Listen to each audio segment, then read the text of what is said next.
Slide into the DMs. Hey, this is more information than you need to be seeing right now. Where's my window capture for Rule 20? Yeah, it looks like something messed up. So, fix it. Technical difficulties. You got it. When do we ever start this game without something? I mean, it's always like, you know, a little thing or a lot of things. A lot of little things, a little big thing. Is this it? No, that's big the pop-out chat. Hey, chat. Hey, everybody. Get that multitasking done. Rook. There we go. That's the window you guys are supposed to be seeing. It'll fix here in just a minute. When I come over here to roll 20. Wait. Oh, it's Streamception. Streamception! Okay, never mind. Where's the button? There we go. Let's launch this one. I'm going to be running out of my Shadowrun for the purpose of images.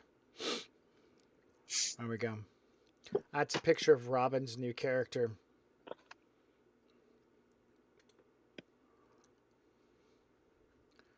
All right, we're going to zoom out. I don't know. We can check the AC. Check the AC. Yeah. No, don't do that. You might need those AC guys. Yes. John, if you could send me another picture of Robert Redford, that would be great. That way I can put him in the background. I'll do it. Thank you. If you're asking, Robert Redford is what John's character looks like.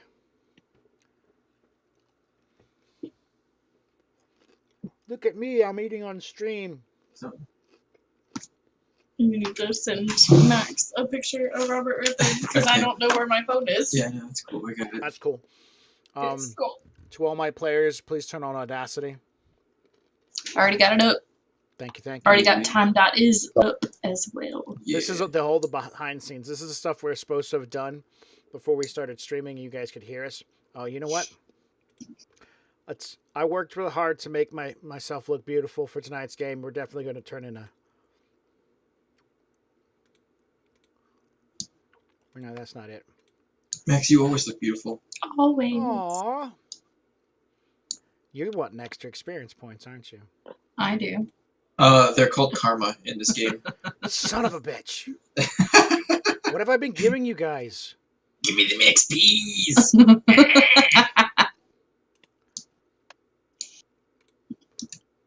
I want all the XPs. You have all the XPs that you want. You have 1 million XPs.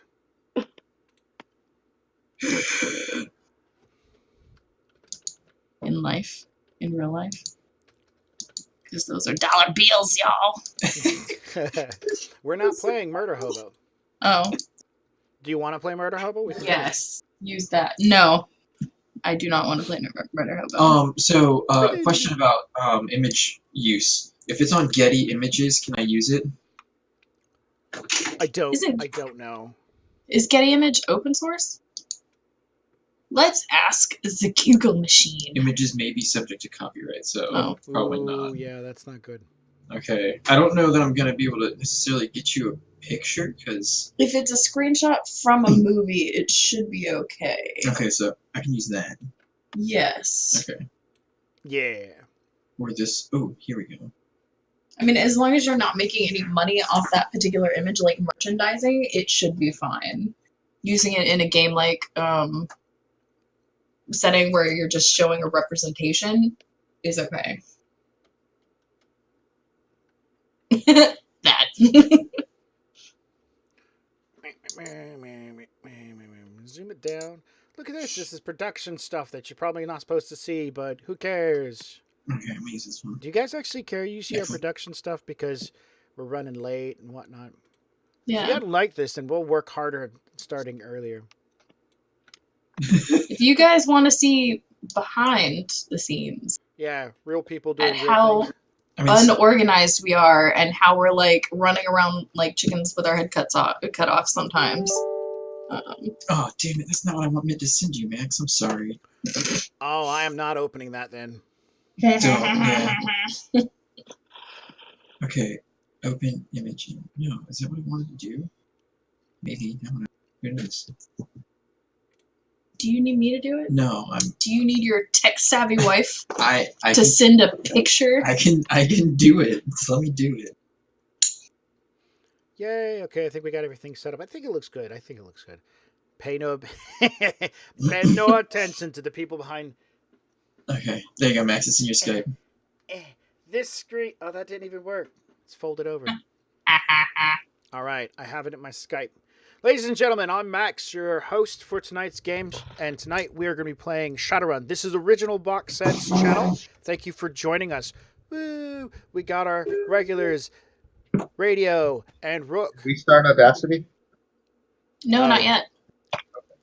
Thank you for reminding No, me. I forgot not to do yet. something. Does everybody have time.is up? No, Get it I up. kind of don't Just want like to do that either. I just want to just do it. Well, I mean- Let's see. I'm sorry, Do but it. Do it. one We're day. a professional operation here. We can't just do it. Fuck. Yeah. Ready? No. Time.is, I everybody. I don't even have Audacity up. Stop. Okay, Stop. it's okay. It's okay. We will wait. We will await confirmation. Look at that. I'm gonna put Will it we? up on the stream. Put it up on the stream. Oh, look, he's got Wait, time.is.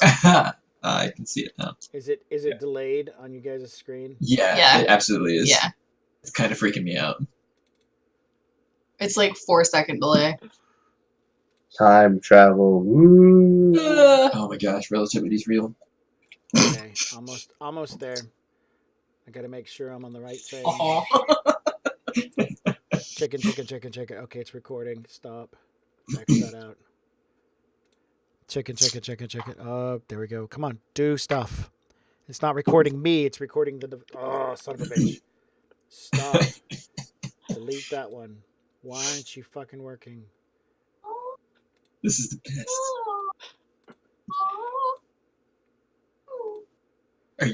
Are you calling like the tech birds to come in? No, that's I'm later. just a simple person, and I got simple problems. Look at me, I'm rapping. All right, I got it. I fucking got it. Woo! I get a cookie. I've got cookies. We You want got one? cookies. All right, I'm ready. We're gonna hit the go button on our time.is when it says 45. This is how this works, people. Oh, so 3, 2, 1. Record. Oh my gosh, it's doing a mono channel on mine. Fuck. Yay! You don't need stereo. You don't need hi-fi sound. Totally fine. Yeah, it's good. At least it's recording something. So Yep. minimize that. Get rid of time.is. Welcome everybody. I'm Max, the game master for Original Box Shits. Box Shits. How's that drink treating you, Max? I haven't had that much. Hey, somebody highlight that for us. Oh, Make it a clip. Make it a clip Jesus radio. Christ. I'm Max of Original Box Set. Welcome to our show. Not a shit show, just a regular show where we try to fucking get a stream up in the appropriate amount of time. Sorry for wasting the first 20 minutes with my fuckery. Alcohol time. Problem is, you weren't lubricated enough. Yeah. That's what she said. Tonight's drink is. I'll let Sarah tell you. Oh yeah. Oh, I have made a gluten-free chocolate cake with a double chocolate vodka and birthday cake vodka. Mm-hmm. Delicious. It is. And now for the ASMR portion. Yeah, drink it loudly. It's a microphone.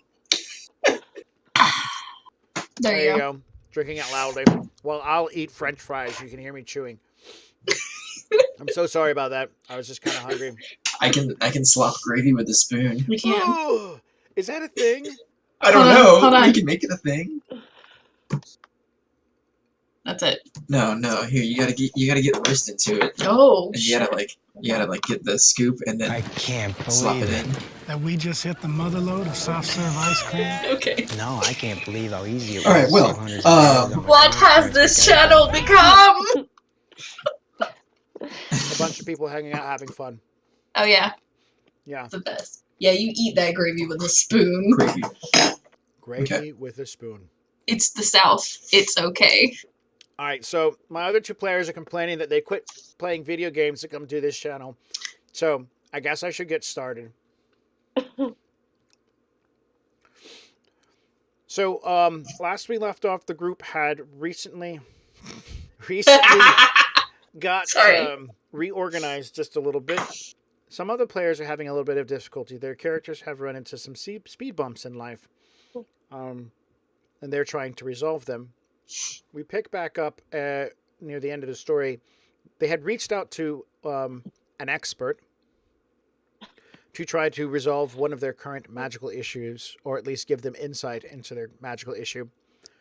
The spellcaster, Rochi, came from the nearby reservation because of his knowledge and relationship as a contact with Nemo.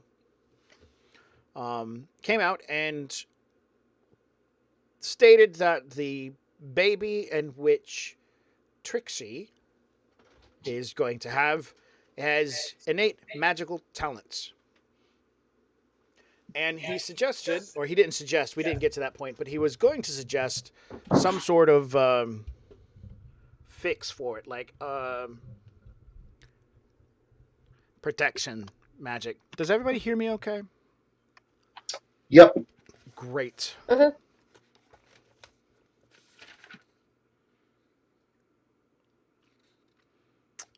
Got it. Game notes.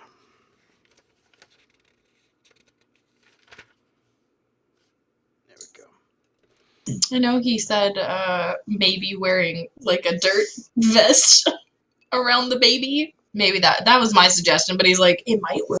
Yeah, he was not beyond it. He thought it was a rather decent idea. Yeah. Throughout the course of maybe a day's worth of educating, the more material you can put between you and the rest of the world, the better it's going to be, not to be viewed astrally. Dirt is one of the best options not to have people notice you, so being underground is paramount. But the most So I could important just thing... bury her, the baby. Uh-huh. The most important thing is there has to be living stuff in the dirt. It can't just be like sand, dead sand. So that's important. That's why he's suggesting like having earth and whatnot inside of a jacket or something like that. You know, just fill the pockets with dirt. That'll help. It's not going to make her completely disappear from the radar. But with that said, he knows some magical tricks that could help. Yay. Who wants to explore these options? Me. I gotta get my Shadowrun book out. It's in my bookshelf.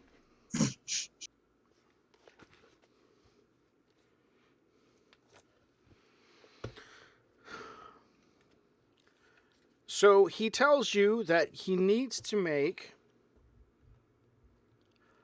a spell sustaining foci. Or in his words, man, I gotta get some stuff and put magic in it. Great. So I need stuff. What kind of stuff? Well, I mean, you wouldn't happen to have like an old VHS or Betamax laying around? I do, actually. Whoa. That's really cool. I have this old movie about a fish who loses his son, and it's only on VHS, and I've not actually been able to watch it. I kind of want to watch it. I think I have that one. That's a good movie. We got a VCR here, right? Yeah. Yeah. So I'm going to need that, and then I'm going to need some rare mushrooms, like if you know a dealer. I've got to go on a spiritual walk. Oh man. That's not me. I might have a dealer. Oh man, that would be great. I'm going to need some other stuff. So I can like make a grocery shopping list, and then like if you guys can get me the stuff, then I can build a foci that's going to create a spell that will protect this place from people outside looking in using like magic and whatnot. I mean, if you want, otherwise, What like kind of mushrooms? Like psilocybin? what? The purple ones? Yeah, the purple ones, man. Got it. And but it will. The other thing is, I could turn this into a spirit lodge.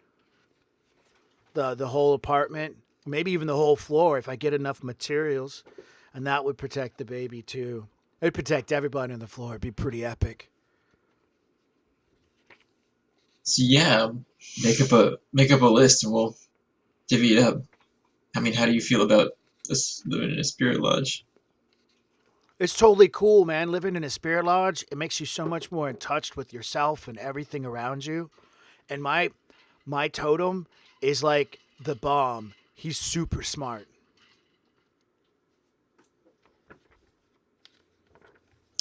I don't know what a totem is. I whispered to Zoe. It's up to Zoe. It's her apartment. Sure. As long as it doesn't like stain anything, because I want to get my deposit back if I ever move out. You can see in his face, sense motive is not necessary. He is unsure of a direct, an easy answer to that. Maybe put a plastic bag down or something. Cool. I mean, you can do it like there's tile in the kitchen, so. Oh yeah, that'd be great. Maybe use the carpet for some extra magical charge. Word. Word. All right, so he will spend a period of time of writing out a shopping list and can't find the goddamn shopping list. It's like one tiny little section for what I'm looking for. I know It's okay, because like he keeps getting distracted and Which is good. like going off on tangents about things as Totally he's role-playing his writing stuff character here. down. Yeah. Right? I'm totally in character here. Yeah, man. All right, fuck it. We're just going to make shit up. Unless one of my audience members can find the damn pricing chart for foci. God. Radio, you are always the man to have access to this stuff faster than me.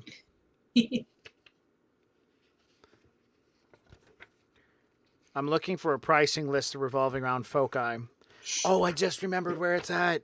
I'm totally channeling Rochi right now. This is fucking hilarious. Radio says core rulebook around page 300. I know, that's what I just... That's where I'm headed. Oh, man. Jesus Christ. Soon you'll be able to get cars high and everything. I'm going to go get a Lamborghini high here in a minute, guys. And we're going to have a familiar, happy Lamborghini parked in the front yard. And when the cops show up and they're like, did you steal this? I'll be like, no, it followed me home. Oh no. No, officer, it stole my heart.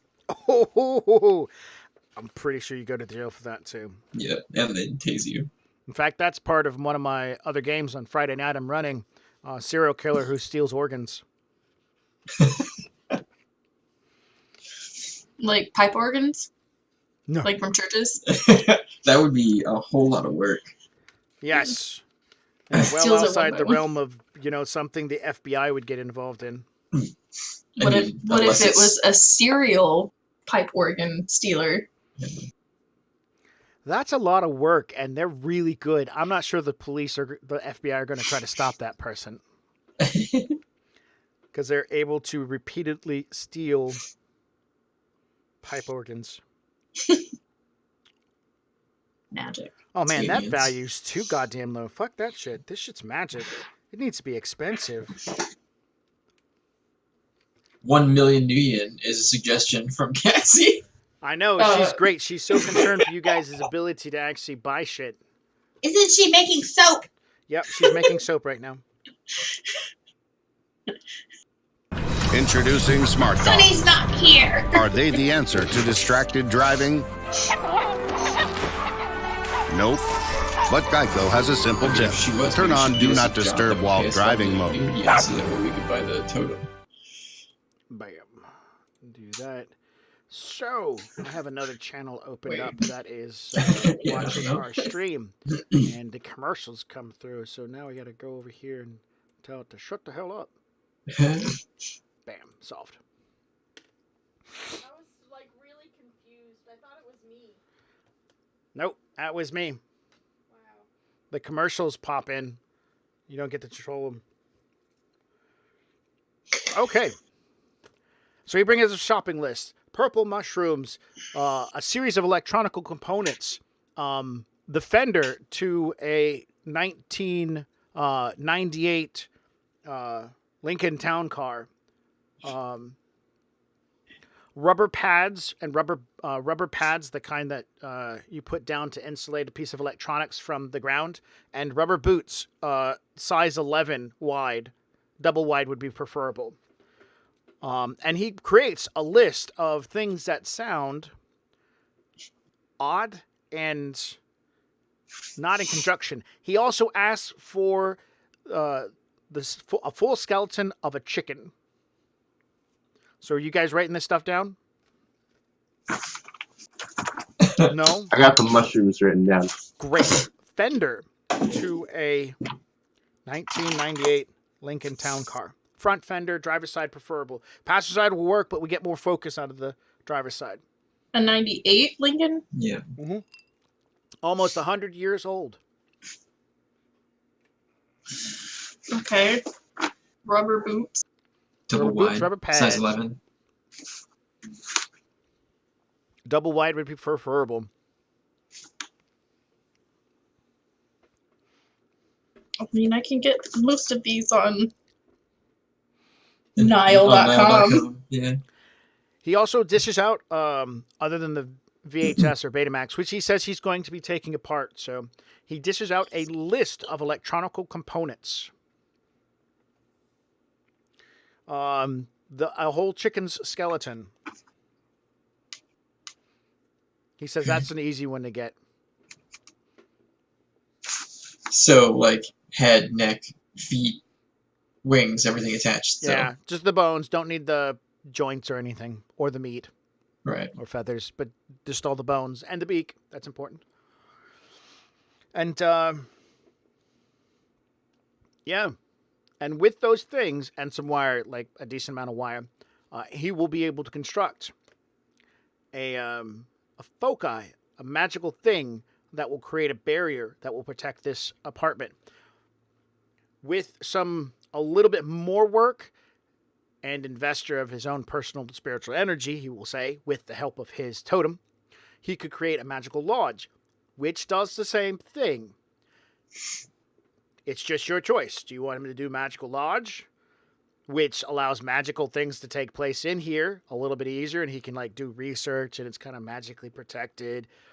Has the same kind of anti-viewing, or he's got a spell for anti-viewing. Man, if we go the spell route, we'll have to do it twice because I need it too. Oh man, I could totally. Yeah, hey, do you want one that you can carry around? Oh yes. All right. He adds in a Yes. whole new list of items, from a broken pocket watch to an old pacemaker, 2 radios. Not the audience member, by the way. Handheld communication radios. And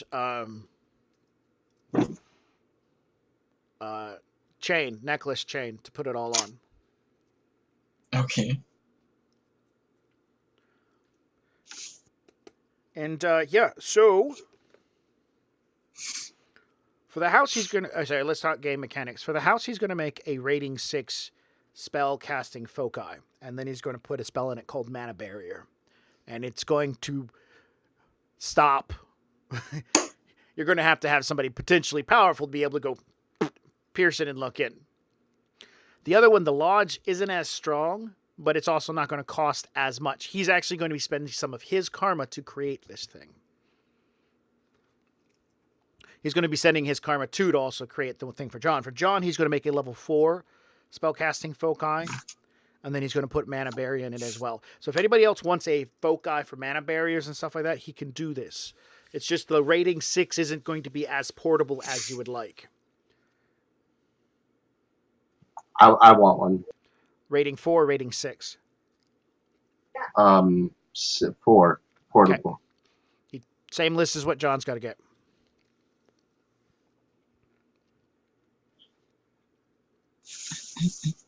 Broken pocket watch, an old pacemaker, 2 handheld radios, and a necklace to wear it on. Yep. Excellent. All right.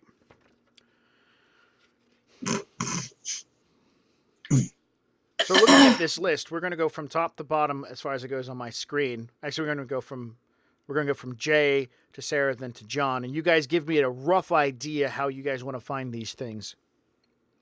So Jay, you're up first. I'm going to start with the mushrooms. Uh-huh. I want to get a hold of Yan Yan.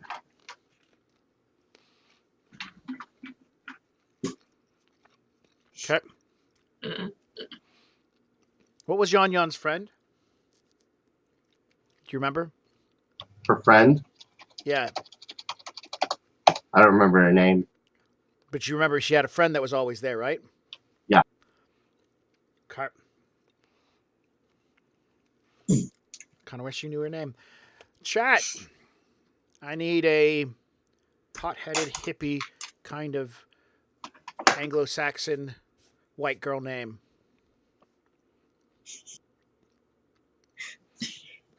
Seal would be the first to chime in.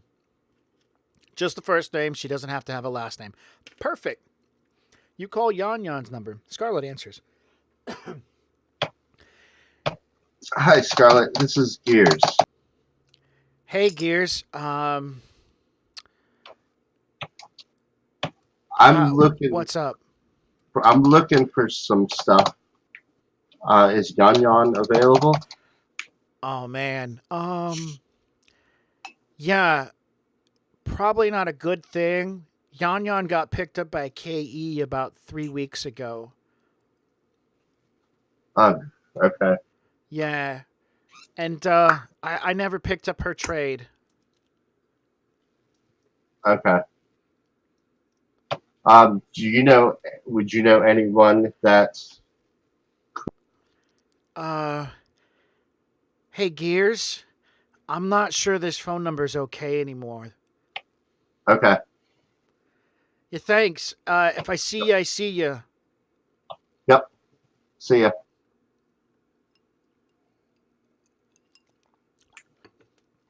Bye.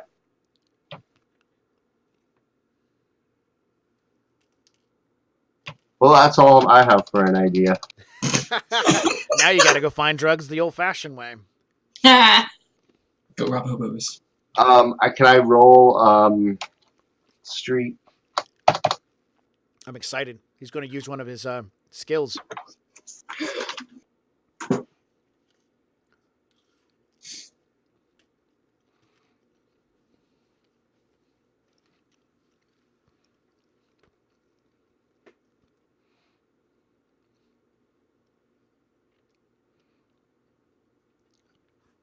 Your etiquette with...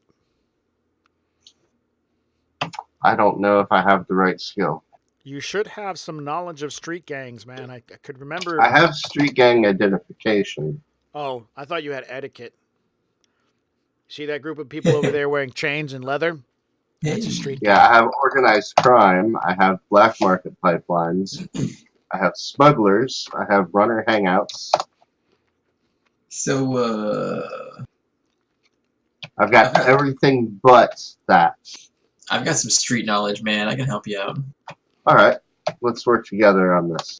Let's see. So it's street knowledge and intuition. For what? Knowing where to go? Yeah, for having an idea of where I can send him to go pick up some mushrooms. We'll say intuition is a good choice. Okay. Sorry. This screen is so big. Okay, here we go. There we go. Exactly. Radio's got it. Bam, Radio. He's part of the team, too. Experience live multiplayer mobile games with virtually no lag. I just... One. Oh, wait. 855. Where's that? Yeah, he rolled 7. Oh, there it is. One success. Woot. Yeah, Where can I commercial send came in them? again. Oh my god, I'm gonna get shot. Yep.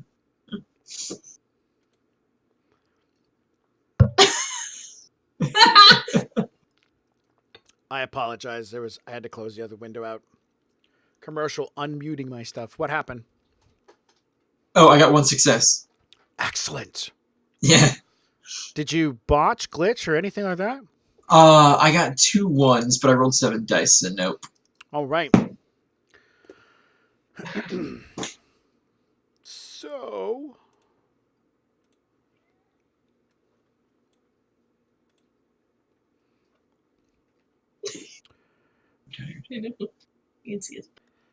So you tell Jay's character, you say these words. Yeah, I remember meeting a contact over in the Bel Lottie area off of next to the theater. It was a dude who worked in construction over there. It should still be there. Last time I drove through the area, there was still construction work going on. His name was Newcomb, and yeah, I think that's the only person because I remember him trying to deal to me. Yeah, I'm not doing that. I found another contact. Skids is an I-5er who deals with drugs and bikes. Awesome. Skids. So you're going to reach out to Skids. Yes. I definitely want to buy drugs from a guy named Skids. I've bought from him before. Gross. Skid marks. Now who's being childish? All right. What is Skid's connection and loyalty to you? 2 and 2. Oh, okay. So you're going to give him a call? No, I'm sorry. Oh.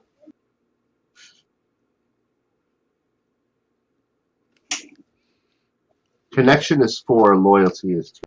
Ah, okay. That's still good. That was bright.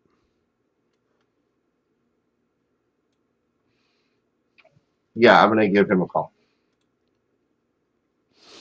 And since it's been a while since I did this NPC, I'm really not sure how I played him, so I'm just going to pretend to be me for a moment. Not me, but a character pretending to be Skids. Yeah, he was a biker that I met in a bar. And I bought some Nova Coke from him. I do remember this one. All right, ring, ring, ring, ring. A woman answers. Hello. Who's this? Yeah, I'm looking for skids. Okay. Why?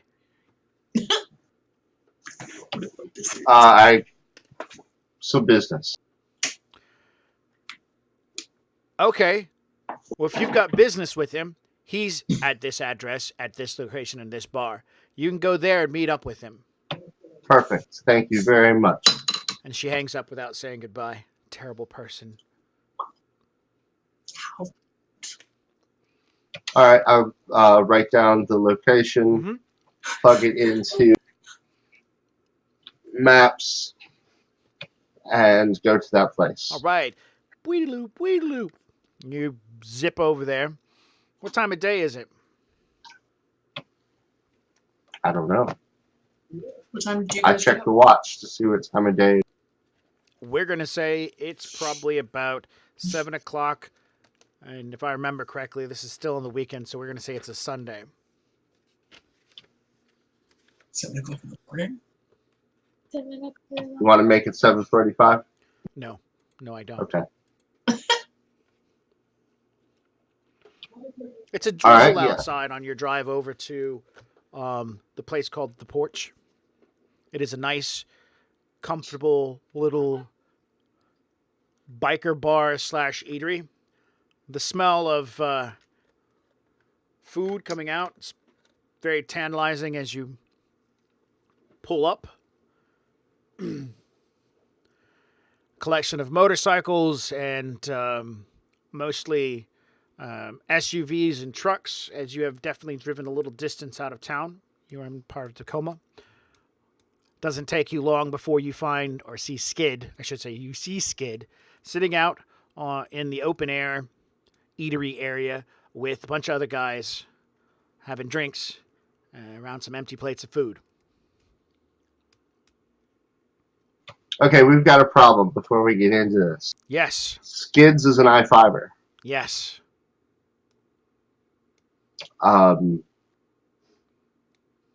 So if I know him and we're cool, why would he have his guys attack my place? And then maybe we're not cool, so that's going to definitely change the way we talk Well, to each yeah, this other. might turn out to be a shootout, especially he's like, oh, it's that guy we were hired to take, kick him out, or, you know. If you question him about it.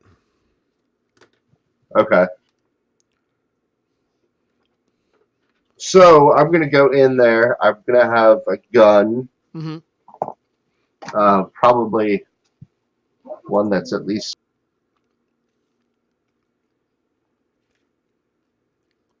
I think I have an AK. Uh-huh. I know you got two that were on. Well, they got damaged. There's definitely one on your drones. Maybe you should take somebody with you that's really good at shooting. I would not mind taking John with me. Who's that? Who's John? What's he going by these days? He's Nemo again. Hercules? Yep. Hercules. Hercules. All right. Yeah, so the two of you have arrived at the porch. Same description, no different. Are you still carrying with you a assault rifle, or are you carrying a pistol there, Jay? No, I am carrying an Ares light fire. Okay.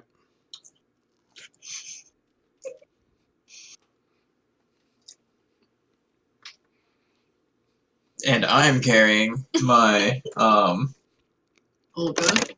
No. I've got my Ares Predator 4. Okay. The one that I got out of that lockbox. Because it has no trace to me. Good call. Yep. That's my new go-to gun. Excellent. Nemo and Gears walks up onto the covered part of the eatery. Like I said, the I-5ers are sitting off to one side, eating and drinking. Similar jackets than what you do remember, Jay. You do remember those jackets those guys were wearing. So it's like, fuck. I mean, they're gonna recognize me. I'm not. So, just to let you know, John, or yeah, I'm. This is out of character.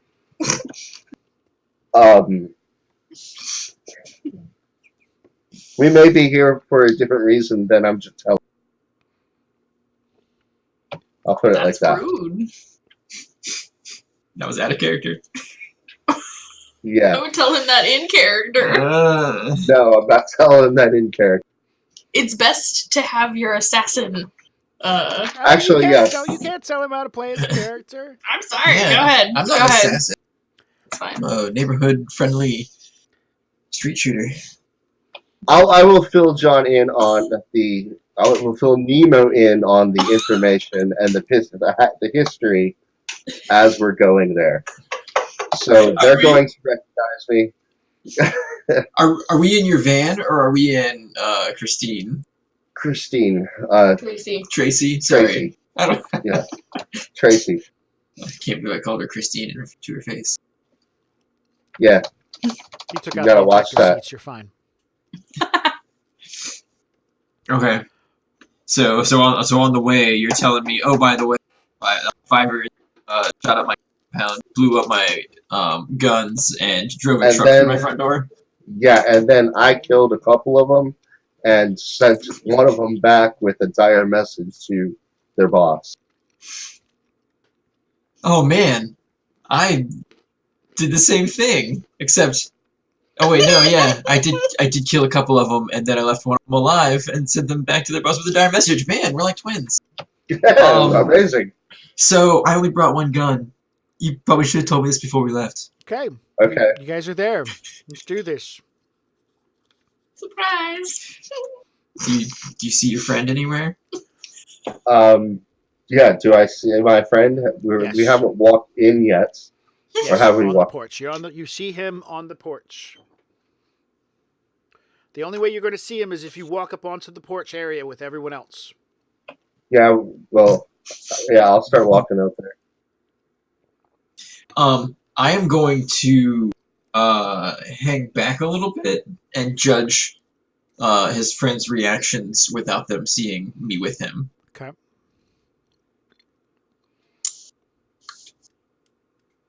Okay. And the way I do it is I'm going to walk up.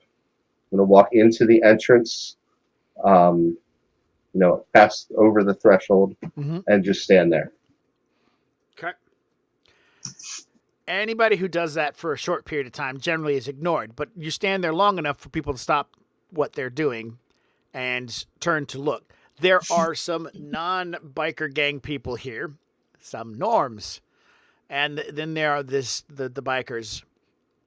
So at some point, people will start noticing. A few people shut up and look, and that's when Skid sees you. It takes a moment of him staring at you, and then he squints his eyes and he's looking at you, making eye contact. Another biker also is making eye contact too. Skids, as far as you know, is not high up, like a leader of the gang, but he's a drug dealer, so he has a high reputation amongst them. So, are you going to do anything after they've made eye contact? After they made eye contact, I'm going to make sure they see me making eye contact. And if they do not respond at all, I will walk up to Skid slowly. Right. They don't respond, so you approach the table. Skids gives you a nod. Good to see you again. He doesn't seem to have attitude or anger in his face. He seems just in business mode. Does he motion me to sit or anything? No. Or I'll just sit. Okay. Refresh my memory. What's your name again? And he'll say, that's exactly the words that come out of his mouth. I'm Gears. We hung out once or twice, maybe. Yeah, I think twice. You bought some stuff for me. Right. I swapped you my card, said call me if you need something. Exactly. And that's what I'm here for. All right. Um, as this conversation is getting started, can I make a perception check on the people around, like at the table in the fiber jackets, to Yes. see how many weapons I'm going to be up against if something goes south? Sure. At least everybody at the table has a light or Give me 11. heavy pistol right off the bat that you can see. The guy sitting in the corner of the booth, there's a shotgun leaning up against the railing. It's not a booth, it's a table. So probably about 6 pistols and 1 shotgun. Okay. Does 4 successes get me anything hidden? Nothing's hidden. These guys Oh, aren't okay. that professional. Oh, that's all I'm saying. Hanging out. What I've Okay. told you is as hidden as they can pull off. Okay. 4 successes does tell you at least 2 of them have military training, though. Okay. By Any just the cyber way limbs? No. Okay. I can't afford that shit. What are you talking about? Yeah. Sometimes you win the lottery. Very true. Okay. So 2 with military training, 6 guns and 1 shotgun? Yep. Okay. So what is it you're looking for, Gears? I'm looking for some shrooms, baby. He raises his eyebrow. Last time you bought Nova Coke off me. You Yeah. Going south? I got a friend of a friend who I'm trying to help out. All right. He stops for a minute, thinks. What kind? I mean, I'll buy some Nova Coke too. Hey, I might have that on me, but I'm just talking about the shrooms. I need to know where I need to go get it from. I just need some good,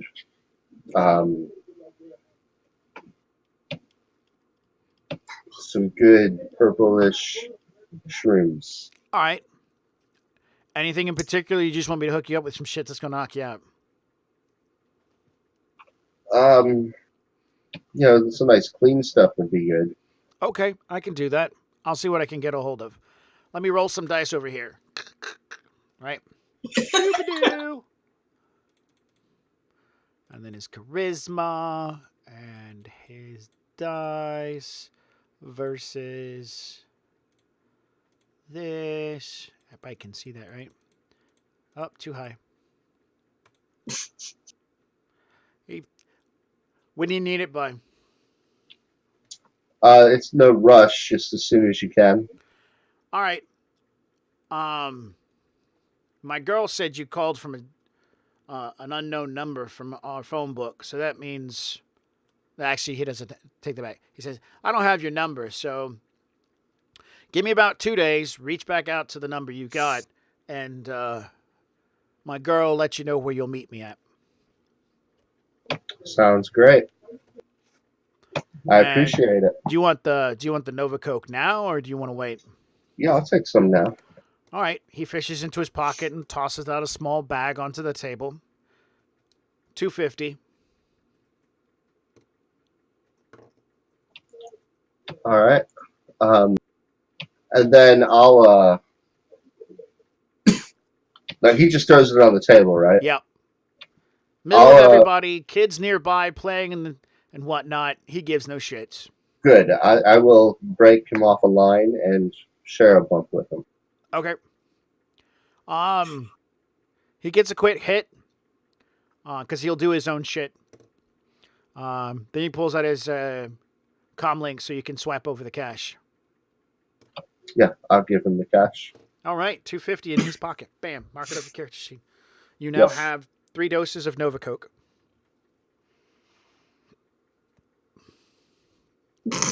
Bam. And you gain all the benefits of Nova Coke. Do you have those written down, by the way? I don't. Oh, what a terrible drug user you are. One benefit of Nova Coke is that when your intestines are spilling out from catching a grenade in an air duct, you can still go on and finish the run. You're never gonna let that go. Or that was like hero level. You ready, Jay? So, no. Yeah, what am I doing? Writing down the bonuses for using Nova Coke.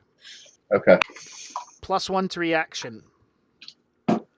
+1 to charisma, +1 to perception, +1 to social limit, and you gain high pain threshold of a 1.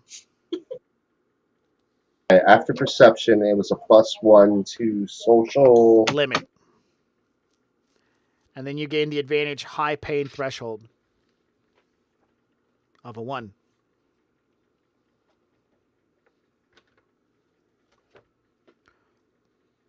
All right. Do you want to do anything else with Skid? Strip? No. Scott? Whatever his name was? No, I'll thank him and be on my way. Okay. He gives no impression about anything between the two of you that might be in level of coerce. He gives nobody at the table even seems to notice you, make any. It's like this is a business transaction, and that's all there is to it. Okay, great. All right, you go get back in the car. Everything's good, and in 2 days he will reach out to you with a connection of mushrooms. No price was arranged at this point in time, just to let you know. Yeah. So he'll be most likely when you show up, he'll be like, "This is how much it costs per," and then you'll go from there. So, Gears, are you sure that it was the Fivers that attacked your place? They seemed like they were, at least mad to you. So. Yeah, I don't know. This is weird. No, I'm pretty sure it was the I-5ers, because they've been harassing me for a while. And I've been harassing them back, and we've got a long history. So I don't know. All right. Could have been a false flag. So, as far as it goes for the Barons, I-5 doesn't go down into the Barons. The gangs that have been harassing you have been local gangs. The gang that attacked were wearing I-5 jackets. So the people who attacked and blew up your guns and drove the truck into your building and stuff, they were wearing I-5 jackets. Jackets similar to these guys. Not perfect, but Can similar. I do street gang knowledge to try to remember, was there anything that would signify that it wasn't I-5ers? Like, were there tattoos that weren't where they're supposed to be, or anything like that? Unfortunately, that would be a memory test.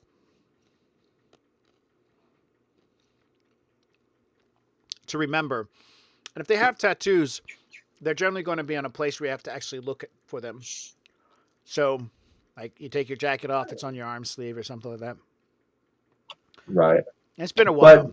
But I do know then, with my street gang knowledge, that I-5 doesn't come down that far into the Barrens. That's correct. But they're a prominent, well-known gang, so their symbolism is easily recognizable by CCTV cameras and public news and stuff like that. The news channels and stuff like that. So I'm starting to think now that maybe it wasn't I-5ers, because if it was, they would have recognized me on the porch. Yeah, and they'd have been like, "It's Gears. Right. We were paid to wax him and his girl. Now that he's here, he's probably want revenge. Shootout. Bang, bang, bang, bang, bang, bang." No, they're like, "Hey, man, you want drugs? How about some barbecue wings and a beer?" So it was probably another gang,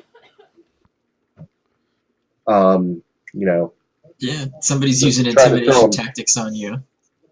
And they don't want to know where they're coming from.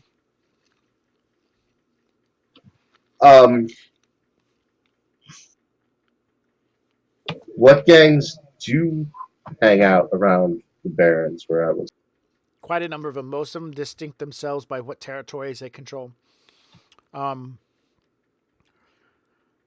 don't have a list in front of me, but we can get back to that at a later date. And Okay, I do believe one more question, though. Yeah. How would they compare in size to the I-5? I-5 has a lot of territory which they cover, and they have a lot of membership because they're popular. So most of the Barons gangs are as popular or are as numerous. So I mean, if we're going to say, hey, let's count heads, the I-5ers are probably one of the most popular. And man, there's a plethora of other gangs, like full dwarf-on gangs. It's nothing but dwarves in this gang. And then there's gangs that call themselves like the Yellow Jackets and stuff like that. I want to get back out of the car. Okay. So you guys, I'm assuming you just, John's character Nemo said, Man, maybe this was a false flag, and you're staring at it for a moment. The rain's starting to come down a little heavier. Yeah, I start thinking to myself, and I'm like, you know what? Give me 5 minutes. I'll keep an eye on me. Okay. I'll keep an eye on him. Okay. I walk back up to the porch Uh-huh. and let them know I'm there and sit back down where I was. Okay. One of the gentlemen, John, by the way, when he comes walking back up, sees this and he shifts so that his hand can easily reach toward his pistol. Okay. No, I won't lean against the car. Yeah, I'll just keep an eye on him. All right. You notice Ready that to react. in the dash in the center of the console, the screen in the center of the console, little reticles appear and pinpoint on that guy as if the tracking or targeting computer also noticed that man's shift. And you see little numbers start scrolling and doing shit. You're not sure what the hell it means, but it's information. Oh man, I'm gonna try not to get distracted by that. Okay. But yeah, All right. that's intense. Jay, you walk up, sit down. Skids turns as you pull the chair out. You're like, did you want to Skid. add something to the order?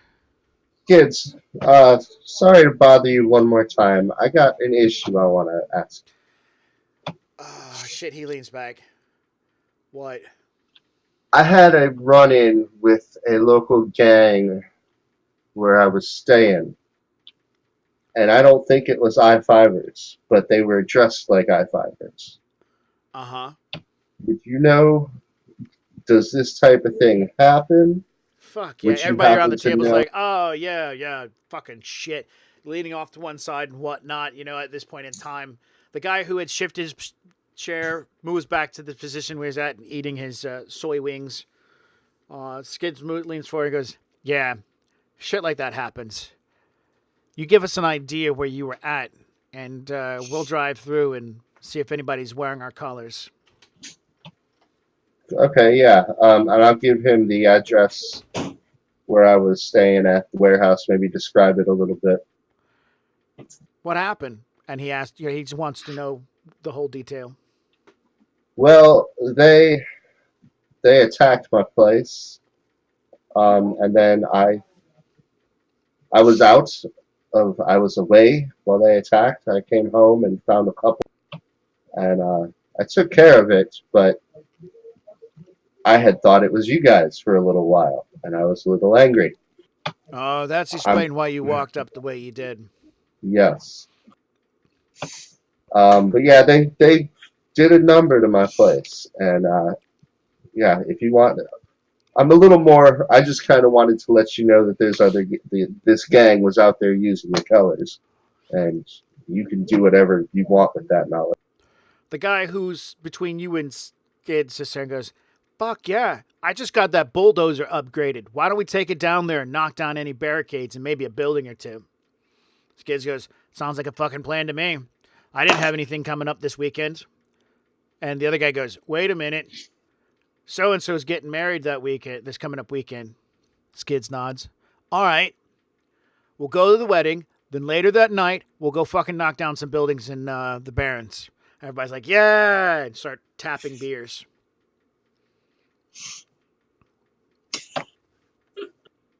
Sounds great, man.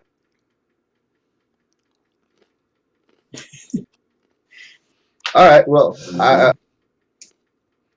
I will be on my way now. Sure, you do that.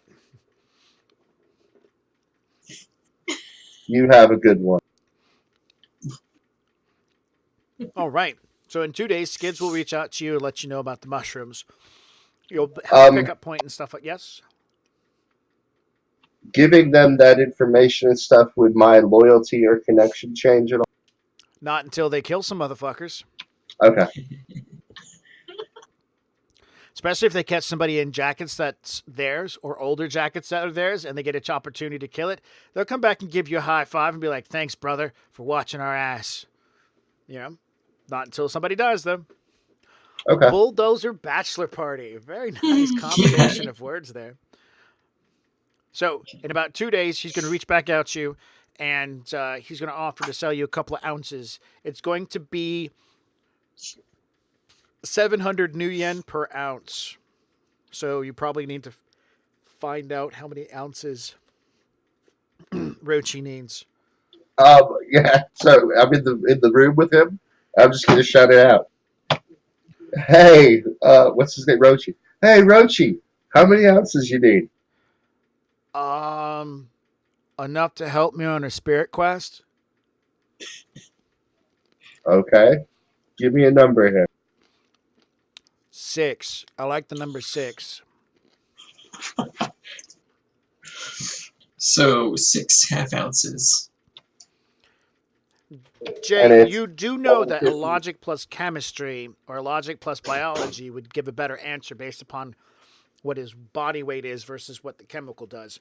If only you knew somebody who had gone to college to be smart. Yeah, let's do that. Hey, didn't you go to college to be smart? Yes. Yes, I did. I did go to college too, and I have biology and chemistry.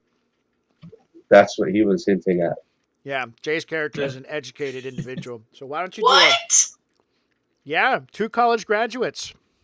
Hot damn. What? This just goes to show how the educational system can push you into a life of crime.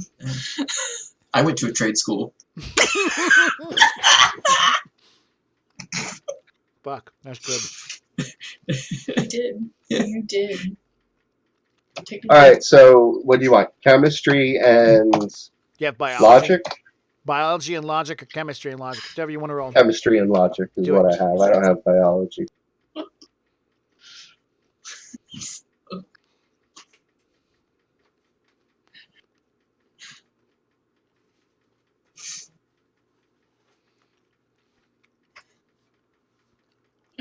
Yeah. Good.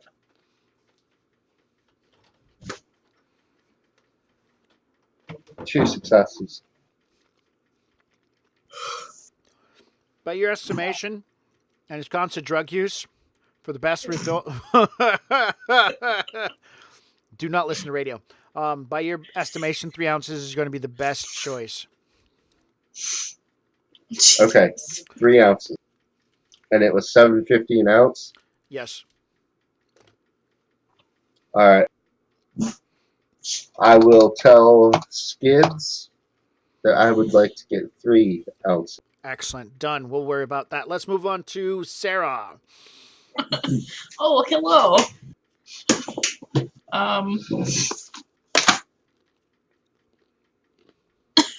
I mean, I guess the great world of the internet will let me buy all this random junk relatively easy. Okay. Um, I'm sure you can buy everything on the list, including shrooms, easily. well, I'm not gonna buy shrooms. I'm just gonna leave that to Gears since I'm helping him out. Letting him stay at my place, getting rubber boots and a fender for a 98 Lincoln I could probably take care of the fender. Oh, okay. Oh yeah, what other things on the list was Gears gonna go for? Yeah, well, I mean, honestly, like, I can get the whole chicken skeleton. People sell that shit online, Could so... you just go to, like, Soy Publix and buy a rotisserie chicken It has to be and just eat it? It has to be a real chicken. And the rotisserie chicken doesn't have all the neck bones or the skull. Yeah. So you need the skull and neck bones and the tailbone and the wing. Chicken farm. And the feet. And the feet. I mean, you can buy the whole skeleton online. Or I can call my in-laws and just get chickens. Yeah. Get chicken from the res. Okay. Okay. We could buy the chickens and take them up tops of the roof and kill them up there. We 1 second. The mailing boxes? Yeah, the boxes that I told people to save for me. Yeah, we didn't have 2 the other day, right? I can't find them. I put them on the bed. Did you find those 2 on the bed? No, not those. No, like. Or steal several chickens and have fresh eggs for breakfast every morning. I'm not keeping chickens in my apartment. Um, I don't have to steal them. Like my family member who's on the res. Yeah, but we there can also was Shadowrun a a lot of like. Indiana. You Oh, we could do a Shadowrun on like Little farms boxes. and like take chickens out of their like chicken matrix, where they're all plugged in like living happy chicken lives, but they're really like trapped in a tube. Okay. I hate to tell you this, but I don't do. I might have thrown them away. I did get rid of them. I do the big stuff. That is big. It's a chicken matrix. Right, chicken matrix. Matrix for chicken. I am not below stealing some chickens. You guys can do that. That's fine. We have to I'm take gonna down Purdue call. Farm. I'm gonna. You guys can do that. I mean, on your I off think- time. Sorry, party. To be honest, I think you're starting to forget where you came from. This is about taking down corporations. Right. I take down corporations the other way. Yeah. Okay. Like, Yeah, you're right. Mall fries. yeah. Yeah, chicken fries. Chicken fries. Delicious. Soy chicken fries. So I guess the the radios, the rubber boots, the rubber pads, assorted electronic devices, and the necklace chains. I thought that was my personal stuff. I was I gonna know. get it for myself. It's okay. I'll put it on your bill. I was gonna go on a journey. You guys are just ching ching ching. You gotta get a broken pocket watch. Yeah. I don't know where you go for those things. I do. I can get you a real one, No, I know. and then I I can break it for you. know. Shop for your stuff. Okay. I'm just gonna make an online order and then call my family out of the res. What's Let's see if they have what's the chickens. family for? Chickens. Oh, they have waterfowls. They don't have chickens. They get that from the store. Oh. Okay, then I guess can I shop online for a whole chicken skeleton? Yes, Excellent. you can order Then I'll do from Vietnam. Ooh. Yeah, How fast can it get here? 6 days.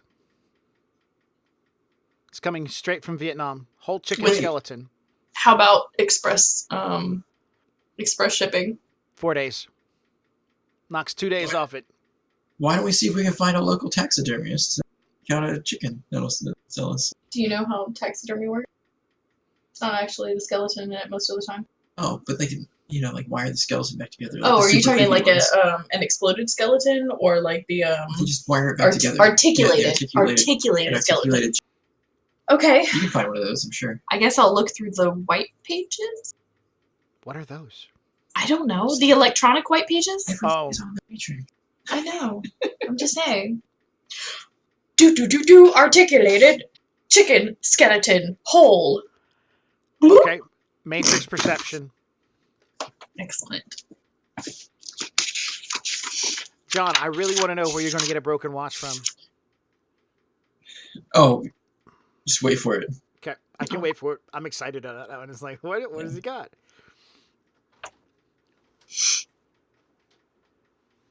So computer plus intuition.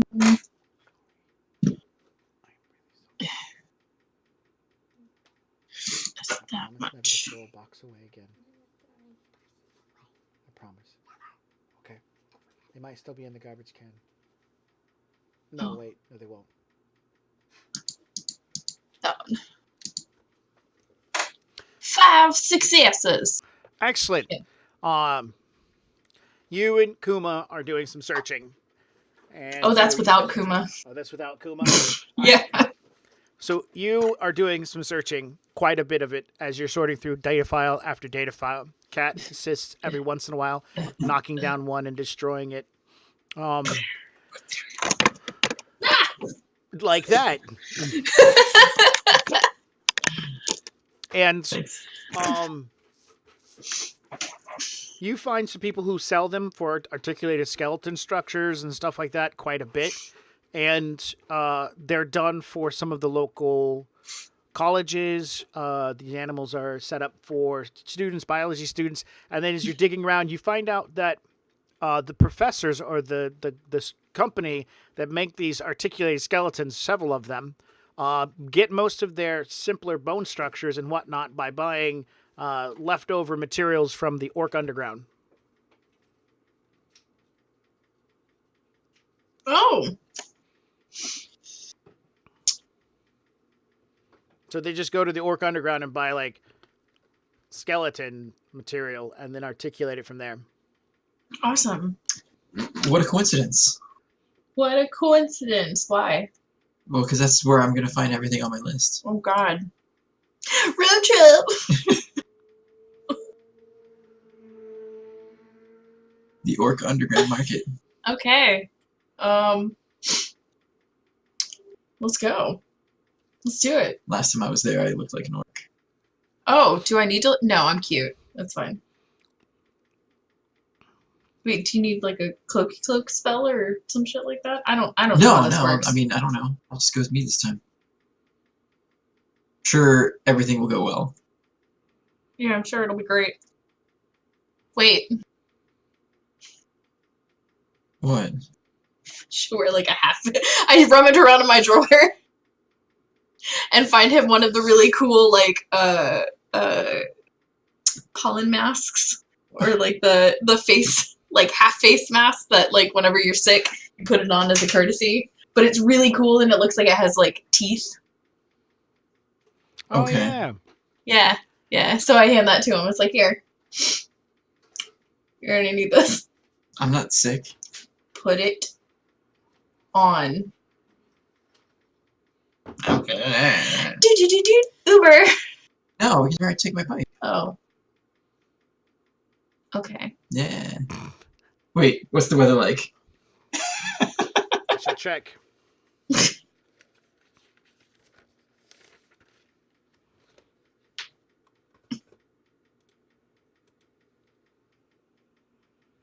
It's a shower out there. Do Uber. Oh, you take my bike. All right. Fine. You guys are making your way to the Orc Underground to pick up some loose items. I'm assuming that you were able to buy some of the more up-to-date electronic bits offline. Yeah. Like a broken pacemaker shouldn't be too hard to buy offline. Oh, really? Yeah. Because people buy broken electronics quite a bit nowadays, repair them, and then resell them for a higher value. Yeah. It's a thing. Oh. There's actually laws against it that you're not supposed to do that. And I kid you not, repair electronics and then resell them. And there actually right now, there are laws being passed to change that in our world, not the game world. But in the game world, it's still illegal to repair electronics. There are certain electronics that you buy that you are technically, it's illegal to repair them. Mm-hmm. Like pacemakers.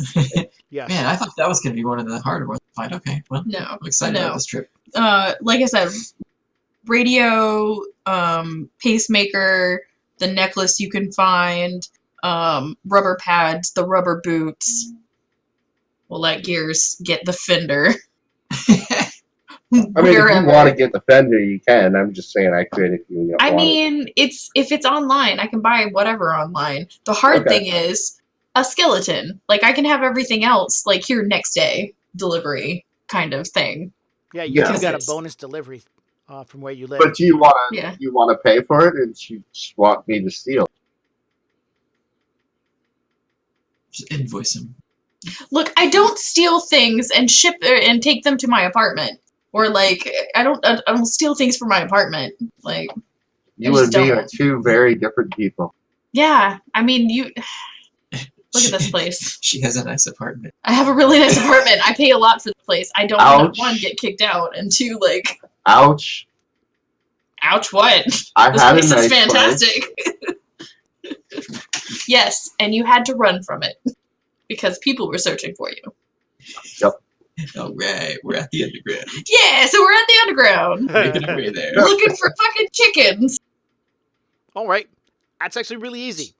You find a meat market that's selling chickens, rat, and a variety of other meats. And the sign outside that you find, and there are people lined up that says "No soy," and the little thing underneath this is not Spanish. Yeah. No soy means no I am. Yeah. Ah. Yeah.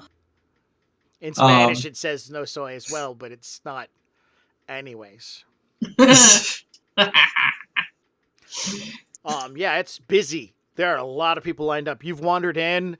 You see a collection of high society people like dredging their way through, dressed up in some fakery, faux pas looking chic materials.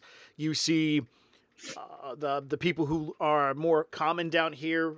As you're in the entrance area, there is a great mix of orc of all ethnicities down here. There's an Asian electronics market lit by a shit ton of iridescent bulbs, neon track lights, and there are people all over the place. Plastic bags flying, tons of materials going out. This place is rocking. It is a black market of black markets, but it's also patrolled by KE. They've won the contract for it, and though you guys were only partial to it, it was on the news quite a bit. Lone Star, Kagami, and KE were fighting over this contract. And so Literally. now there are KE Yeah. police in the Orc Underground. Excellent. Because they now have voting rights. Okay.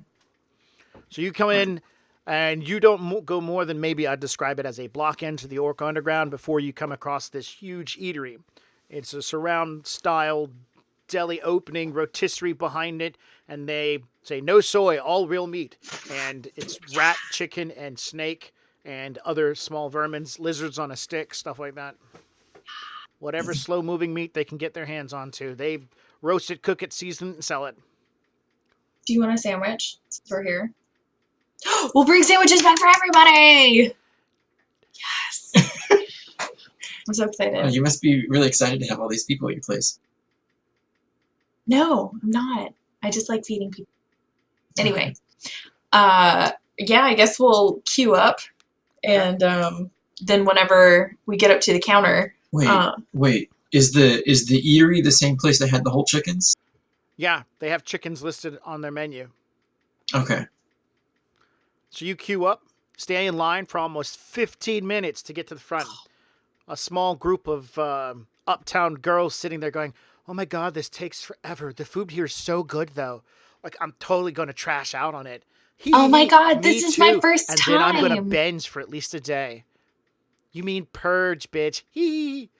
All right. The guy at the counter happily sells to them just as much as to you and sells them rat.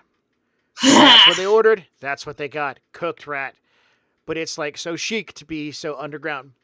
Yep. Word. Of course, the ending of their conversation is like, "This place is so cool. Maybe we'll see actual Shadowrunners while we're down here. Ooh, that would be awesome." And then they walk off. The guy looks at you from behind the counter with his deadpan face. "Welcome to Joe's Meat Shack. What kind of meat are you looking for? We have chicken, rat, and snake. We also still have some gator left and shark, as well as some fish. I think that's fish." Yeah. Can I get a sandwich of each? And then I am also looking for chickens. And when I say whole chickens, I don't mean like with the heads chopped off and the feet chopped off. I mean, I want the whole thing, head to toe, head to claw. He kind of leans back. "I can do that. I have to dig the head out of the trash. I cut the heads off. Scarier than there's some of them the back draining right now." That's fine. Raises an eyebrow. "All right. Give me a minute." He wipes his hands, just getting most of the blood off, sticks the cleaver into the board, walks into the back as now this is a big counter, so other people are being served. You're not the only line here. Yeah. A couple minutes later, he comes back with a dead chicken, uncooked, and chicken head. "You want this roasted?" No, just throw it in. I can roast it at home. But package the head separately, please. He stared at you for a minute. All right. Comes back with a box. A nice, crisp, clean, white box. He's got gloves on this time. And he puts the white box up on the counter, as well as the other guys have finished wrapping all the sandwiches, and they pack them up. They're folded pieces of paper wrapped over big old slices of bread with cheese and lettuce and whatnot. And then they stack them up. They put into a paper bag and throw in some condiment packets. And we're just going to say it cost you 480 new yen for the whole lot. Okay. That includes like sandwiches, fries, or chips. Do they have like a tip jar? Yeah. Like an actual chip jar? No, they have a tip jar, but they also have like a tipping station, which is where you touch your cred stick to and it tips that way. Excellent. I'll do that. Boop. Bing! It makes a ringing noise. The guy with the deadpan face turns, smiles. Thank you. You You're have welcome. a good day. You too. I might be back here. I hope so. Repeat customers mean that the food's not that bad. And poisonous. It's chic. Shut up. All right. Ooh. I kind of pull him to the side and say, hey, I may have a line on some bear. What do you think about that? What? You mean like Ursa? Yeah. You bring me about a pound. You bring me how many pounds you can get your hands onto. At least a pound's worth. And I pay you about 150 a pound. Okay. I gotta test it first because it doesn't taste like shit. If it's super gamey or something, I can't sell that. Oh no, this I is can. primo. All right, do it. I mean, it's a little bit gamey, but it's clean. Wait, you very go out to clean the res tasting. or something? Eh. All right. I tell you what, you want to get me something that's going to sell money?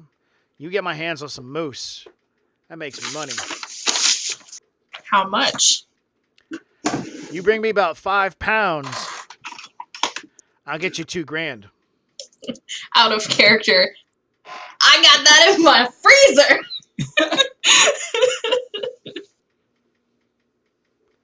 You said 5 pounds is $1,000?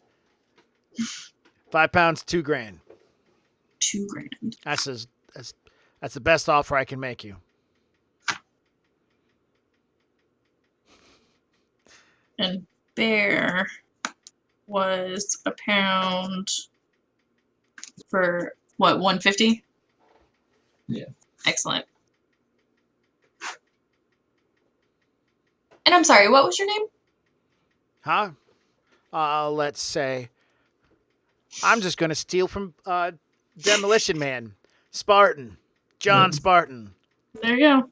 John What a great movie. Barton. If you didn't notice, Dequa made a mention Yep. of I know. ¿Qué es esta carne? Esta carne es directa. Oh, I love that part of the movie. She's like, blah, blah. Excellent. So I'll get his contact information too. Okay. All right, he'll give you a card. Excellent. I bundle up my sandwiches and the chickens and take the box. I hand it to I'll carry the chicken in the box with the I chicken know head in it. that's what. Oh, okay. No, I'm giving you the whole package, and then we're walking out. Just kidding. All right, we're going to assume take that you're able to find some of the electronic pieces here. Okay. And as far as it goes for the broken watch, John had an idea where to get that from. Oh, well, you killed it. I was just gonna buy a pocket watch and then break it. I'm sorry. Yeah, so I'll just stop at any jewelry shop in the market and pick up a watch. Ooh, this looks pretty. If it's not already broken, I will take care of that later. All right, there's a junk store in here. Yeah. Oh, I would love to visit the junk store. Excellent. It's a junk store. It's very familiar to the way Lomax's place is set up, with all the boxes and old pieces of electronics laid around. And a lot of hardware's in here, hand tools and stuff like that. Ooh. Anything interesting? So I Um, might just pick up some stuff. Yeah, you find an old PlayStation 4 still in the box, damaged. Yes. So like somebody had kept all the stuff and just stuffed it all back in. Yes. All right, That's so you begin. just for me. So John, you walk in. She comes along with you. Nemo, you walk in. Zoe comes behind. She's like, "Wow, this place is really. Oh, PlayStation 4. This is so old. It's still in the box." And she's lost her shit for a moment as you begin perusing and looking for some more damaged equipment. I wonder if they have any gear or any gears, any like games for it. Oh my god! I found the game section. Yeah, I'm gonna leave her to her thing. I gotta find this pocket watch. All right, you find a bin of old jewelry and begin sorting through it. It doesn't take you any time before you find an old pocket watch. Oh man! So I'll open it and I'll tap the face of it and see if the hands are moving. One of the hands falls down and points in the other direction. It makes a couple of ticking noises before it stops. I'll close it. Perfect, and I'll head up to I don't know whoever's in charge There's of no this counter. place. An old dwarven woman winds her way through the collection of stacks and heads over to you. Howdy. Hello. Good day. How much for this excellent watch? 10. No, 20. It looks in decent condition. So I'll open it up and I'll like jiggle it a little bit so she can see the hand is broken. What about 15. I'll turn it over and I'll like I don't know, like rub some dirt off the back and inspect the chain a little bit, make a bit of a show of it. 12. Deal. All right. She holds her hand out. Oh, Their camera fell again. oh man, let's see what kind of cash I have left. I know I spent a bit of it in doing illegal things. I brought some cash with me. Oh, did you? Yeah. Can I borrow 12 credits of cash? You can haggle down this PlayStation 4 in games. How many games? She yells out. She can apparently hear you. I'll sell the box with 6 games for $1,200. It still works, and I have all the cables in it and adapters.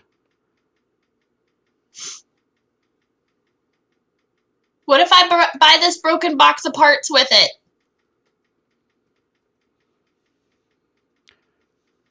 $13. Oh, I have to haggle her down.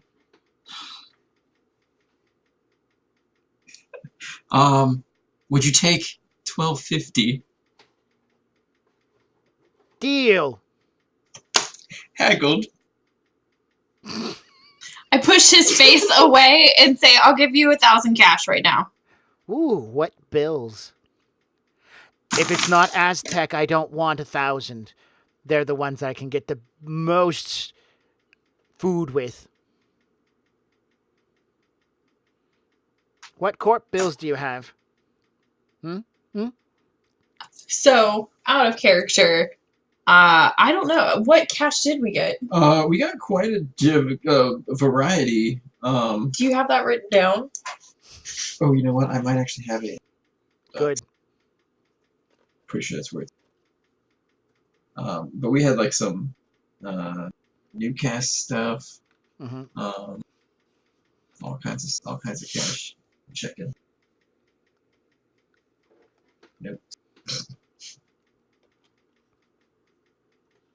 Oh, here we go. There was one. So there was New Yen. There was Fukushima, Newcast, Cass, and Yan. There was no Aztechology. Okay. All right, well, she's watching you as you fiddle around with it. I'll take the cast spells. 1,100. Put it on the counter. She takes it and fiddles with them for a moment to make sure they're real. Pulls out an old pink marker and begins running over them. Oh. And this mood ring. It's one of the old, Yeah. old ones. And it doesn't really change anymore, but I hold it up. It's like this. She scrapes all the money off. The mood ring is yours.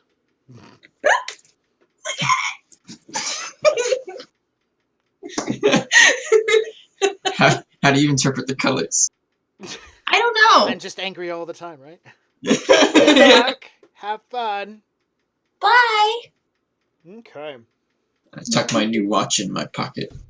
I'm assuming, Where it Jay, you belongs. have a contact that's going to get you a hold of a fender. Yeah. Or are you just going to go into a junkyard and get one or steal it or something? Yeah, I was actually just going to go into a junkyard and get one. We don't have to really go through all that. I want to speed up to the part where Rochi does his thing. Yeah, that's fine. All right, so it's taken, because 2 days for the drugs and the shopping and the stuff being delivered, we're going to say it's taken a total of 2 days.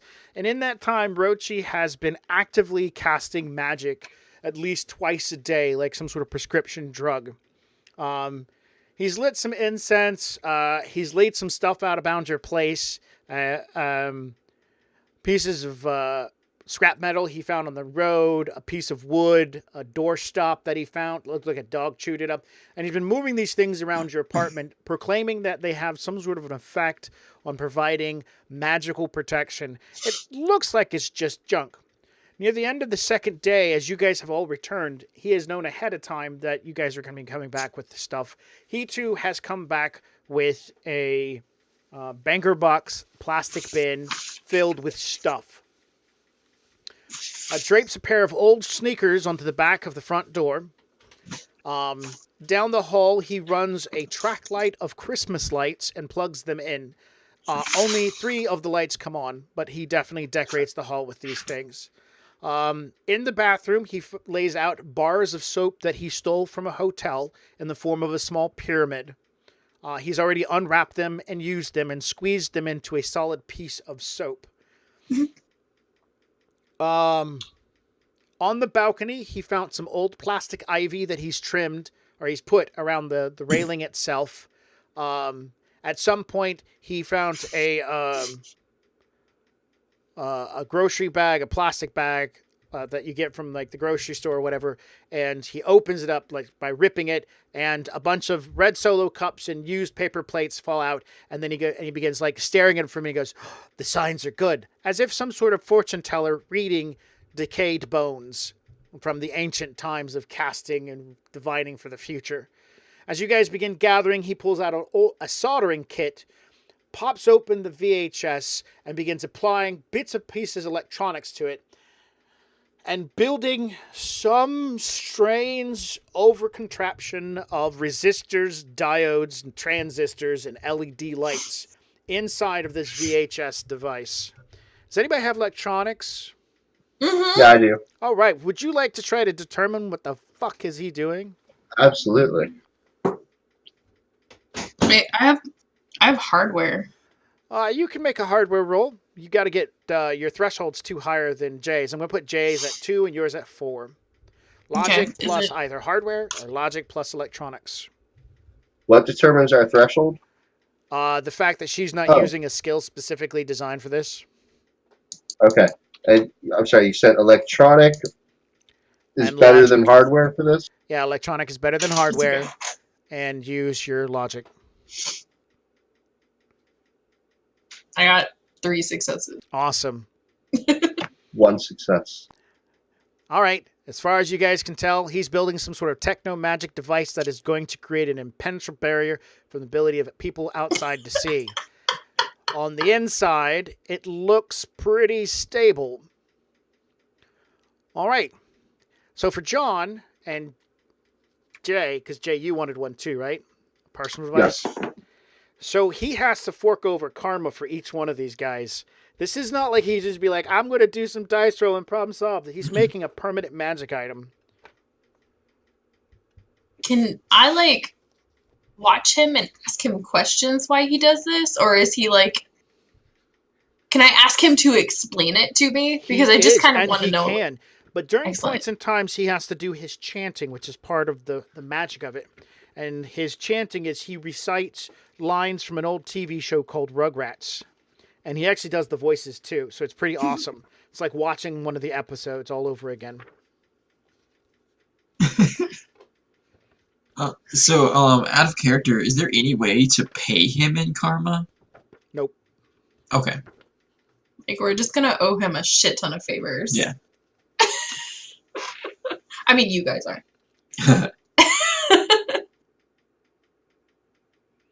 Yeah. Okay. But it's pretty cool. So he begins building these things. The first things that he builds with the watches and the chains are a medallion of sorts. And he spends the majority of the evening on the second day just getting one of them started while doing the soldering and building the VHS tower thing. On the third day, he gets up bright and early. You guys are still hanging out, whatever you guys want to be doing. He begins finishing up the VHS, the home defense system, as he's referring to it. The HMD. And the other two devices. I've already done all his dice rolls, so I'm not going to do them again. He succeeded on both of them. The house one he got, I'm just going to duplicate what he did for the individual. So it's 4, but the house one ends up being a 7. So it's like, bam, he's awesome. And when he finishes the first amulet, it is probably about a little bit larger than the watch itself by about 1/2 inch in all diameter and looks like a complicated collection of wires and diodes and bits and pieces. And there's like a little mechanical whirling thing to it and a battery. And he says the battery does need to be changed out every once in a while. So if it dies out, you might lose the spell. But here it is. Bam. And so the first one he gets finished with, he will hand off to Nemo. Then he goes back to building the tower. By the end of the third day, Sarah, your house has got shit scattered all over the place. Your robo vacuum is dying on a sock that it found in the middle of the hallway. I turn both of them off. Rochi tells you the sock has to stay in the middle of the hallway for this to work. Great. And it's a used sock. It's not a new one. Great. Your apartment is not okay. There's a food container in your fridge. He says that's part of the ritual. It has to stay there. Okay. So, by the end of the third day, the house has a smell of solder, and he's finished the second talisman. And so, Jay, I'm assuming you're the one getting this, or is Trixie getting it? Trixie. Excellent. She's actually pretty fascinated by it. There's some buttons she can push. It flashes lights and stuff like that. It's pretty cool. Not going to knock it. All right. Perception checks from everybody that night. Oh, God. Just like straight perception. Intuition, perception. No, intuition, perception. Threshold is a 4. 5 successes.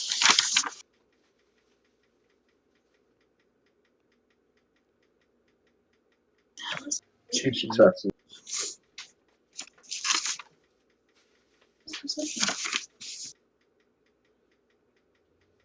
I can tell you where it is on the regular sheet. Oh, I just have it written in the skills. It's a skill. Oh, there it is. Perception plus intuition. 3 successes. Okay, so John, you got 5. Yep. All right, so it's a late night for you as, Rochi stays up late doing his work and whatnot. You can definitely tell that Zoe seems a little bit frazzled by the condition of the house. So I'm not drinking coffee, and that's how you know. Okay. Rochi and you are sitting up playing on the PlayStation because it's pretty badass. She got it up and running, and it's doing just fine. You guys are playing a video game, and you see El Cacaroche running across the kitchen floor, over to the cat food dish and like climb up into it. And this isn't like the tiny kind of like, oh hey, it's a cute little tiger roach. That's not. No, it's the big kind, the water bugs. Moves over, picks up a whole kernel of the cat food, and then begins taking back off to someplace and slides underneath the island. Buildings like this have natural defenses on the inside of the walls and all over the place to avoid these kind of things. Yeah. I mean, I saw his totem the Yep. first time we met, so I Oh, yeah. know that. You know what? It's probably just a magical Totally magical. representation. Manifestation of the magical powers. Yeah. Did I see this? No, Did I see it? you needed a 4. I didn't see Oh, anything. good. Oh, right. Yeah, no, it was just a magical manifestation of the protection spell. I'm positive of that. Excellent. I'm gonna keep playing the game. Day 4 of this whole event of getting stuff built, he is now back full square. He has strategically placed empty cartons across the tile floor area where he's building at, so it creates almost like a circle around him. The food in the carton containers is worse for the wear, so the house definitely has a smell of solder, old fusing wire, ozone, rotting food, and unwashed body. I wouldn't say bodies because he's the only one not getting a bath. Oh, and weed. So much weed. Day 4. The completion of this tower of electronics is pretty goddamn impressive. He finishes in the early part of the morning. He's like, it's done. It's ready to be turned on.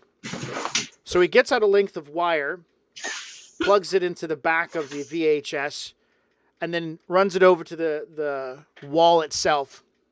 Kat made a much better electronics roll than you. This is pretty surprising. And Kat points out, that's dangerous. You get a text message from Kat going, that's dangerous.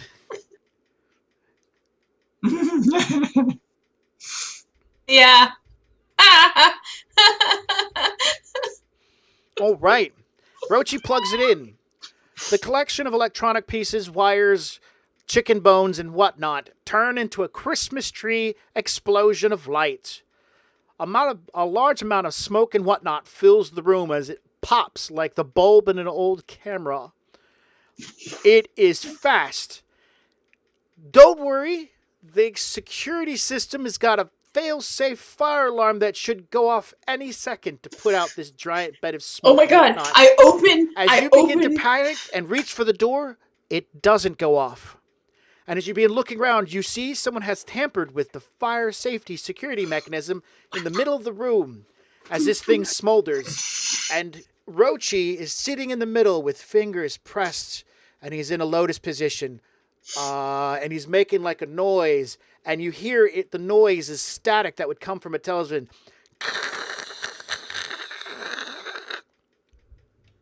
And he's not alone in this circle of wonder, as all his wonderful little critter-like friends in their, I think they have 6 legs? Yeah, that's 6 legs. Begin to join him from the boxes of food, marching around in some sort of magical event. Fira appears. Has he told us who his totem is? Nope.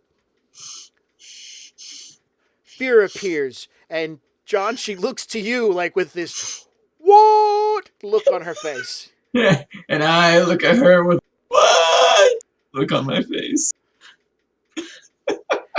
Suddenly there's like a feeling wash through the room.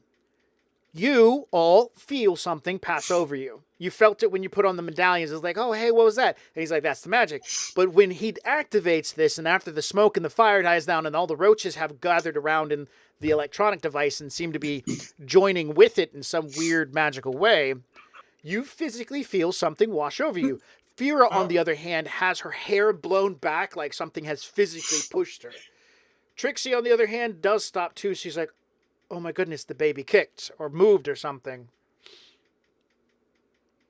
And Rochi looks to all of you amongst the haze and goes, it is done. We are now protected. I want to ask him, exactly who is your totem?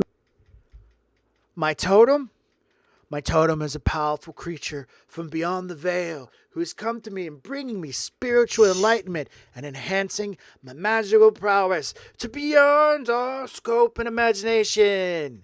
Is it a roach? Yeah, it's a roach. Can I clean up What? now? Can I clean up all this stuff? Oh yeah, but Okay. this has to stay plugged in. We can unplug it and like move it over there. No, that's cool. It can. Is it gonna? It's not smoking anymore, right? Or firing or nothing. Well, it'll smoke for a little bit longer at least. Okay. We can open the window. I mean, I'm gonna turn on the extra like filters, the air filters to try to get some of it cleared out a lot faster. Okay. And then we can open the windows, like because. And no more smoking weed in the house. Balcony. Okay? Okay. And I just kind of like walk off like a fucking robot into the hallway to start cleaning from one end to the other. And I just have like bleach in one hand and like a wipe in the other. And I'm just like, yeah. You have to be clean. You have to be clean. It's right. not OCD. Okay. All right, so he will unplug the device. It stops powering up and smoking. He moves it over to the coffee table, pushing everything onto the floor. And then he'll plug it in where the PlayStation was. It immediately starts glowing again and starts smoking a lot less this time. But still, the room has a haze in it. And he goes, "We are now magically protected." You are awesome, sir, I say from out of the... yeah. Just... I respect the craft. Do. Kat has so many questions for you right now. We can talk about it later. We can talk about it later. All right, one of the Roombas have activated, and it's bumped into Kat's travel bag, and is now dragging Kat's travel bag back down the hallway to you guys' bedroom. We're not leaving. Kat responds with a "we?" ? You are also not leaving. You are staying where you stay in your room. What? No ? ! Exclamation point. Absolutely not. Do not start with me. Airplane ticket. Prices. Gauging. Exit. Rude. You are staying here because you love me. Fire hazard. I understand. It'll stop in a minute. Fire hazard. It will stop in a minute! I'm sure everybody else in the house is freaking out. So like I start nervously picking up like food containers because she's like shouting at herself down the hall. Vera has moved over to a section of wall, and like in midair, she runs up and pushes and hits something, and you see it's exciting for her. She gets a distance back and runs up like a curve and slides down into the middle of the room, and she's kind of excited. Yeah, that looks like a lot of fun. Rochi says, "Oh yeah, I should probably turn it up a little bit so it doesn't constrict her to a certain area. We'll just turn it up to 11. There we go." And she watches. Vera is very. She sees, and she moves to the balcony and looks out. And so she's looking out at something that you guys, of course, can't see. Oh wow. Okay. All right. So that didn't cost too much money, but this is only going to last a little while. The machine itself is not perfect, so it's going to burn out in time, and Rochi's going to have to do it again. So, this is a temporary fix as far as he's concerned. There's some other stuff he could try, but seeing how the lady of the house saw how she reacted when he actually did this, turning the place into a lodge, sounds like a bad idea. That's a more permanent effect. It should have, like, checked in my brain about his name is Rochi. You know. I mean, it's great. I can build a power pack for it, and it can be a mobile bubble. He shakes his head. No. No? Well, Why? it probably needs to... it needs to overload, it sounds like. Like the fact that it's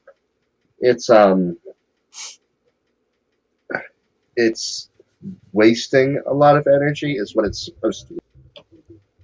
I would think. So you don't really want to build a power pack for it. Yeah, this one needs to be plugged in because it's so powerful. Powerful beyond the scope of our imagination. I go back to picking up food containers. Damn it! All right. So, like I said, Rochi says this is going to be a temporary fix. You probably got about at least 2 weeks out of this before you have to build a new thing. So he could get started now.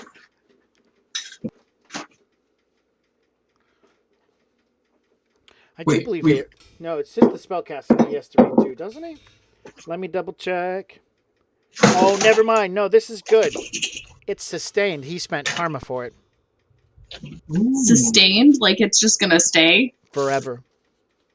As long as that machine's running. Excellent. Alrighty then. So, we're going to slide over to Robin now.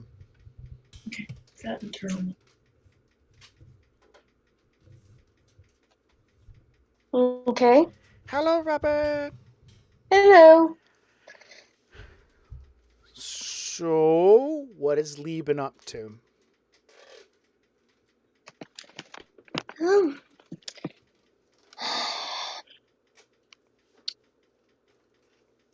think she's probably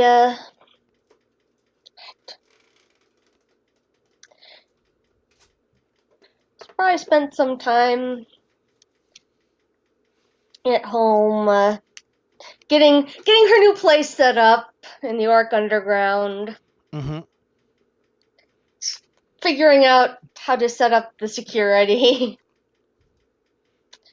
with her security consultant, who actually is also her cat. He's a Bastet. Okay. So he's one of the techno cats. So she's going to get one of the things I know she's going to get going to be a deck so he can run her security. I'm not sure I follow you. Are you talking about one of the the blackberry cats? Whatever. The ones that are technomancers. I'm not sure we cleared this when we started for your character generation. Sorry. No, it's fine. I mean, well, I was kind of thinking, her family being one of the side businesses is probably mystical animals. And he was white, and she totally did a fern on him. Saved him as a kitten because white is undesirable. Understandable. Okay. Yeah, sorry. Okay, so the Orc Underground doesn't have very much Matrix applications going on. They've got the public grid there, and very few actual businesses have anything set up in the Orc Underground because it's not as popular. There are some, so you do have access to the Matrix that way. So I imagine there would be some need for some levels of skill and defenses. Yep. Yeah, like I said, she totally did a fern. With like he's undesirable. I am undesirable. Does that mean you guys should be killed? All right. So, other than setting up the security in your new place, what kind of lifestyle does your character have? Low. Low. Okay, so the security is probably low as well, so it makes sense to at least have some level of protection there. You're also in the Orc Underground, so that means you're away from the normal street traffic and whatnot, but you also have the more brutish life that the Orc Underground brings with it. Mm-hmm. Yep. So, probably also spending some time scaring off curious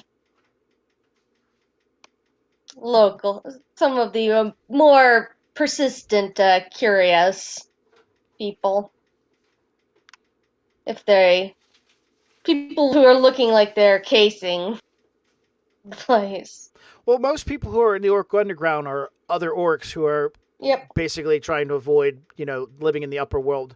And there's employment and opportunities down here just as much as they're up there. So, I'm assuming you're squatting in a remnants of a building. Yeah, Okay. probably. So what do you do to protect that remnants of a building, like Jay's character did in the Barrens? He Eh, put security systems in the form of 2 guns mounted on the roof. I'm starting to set up a remote,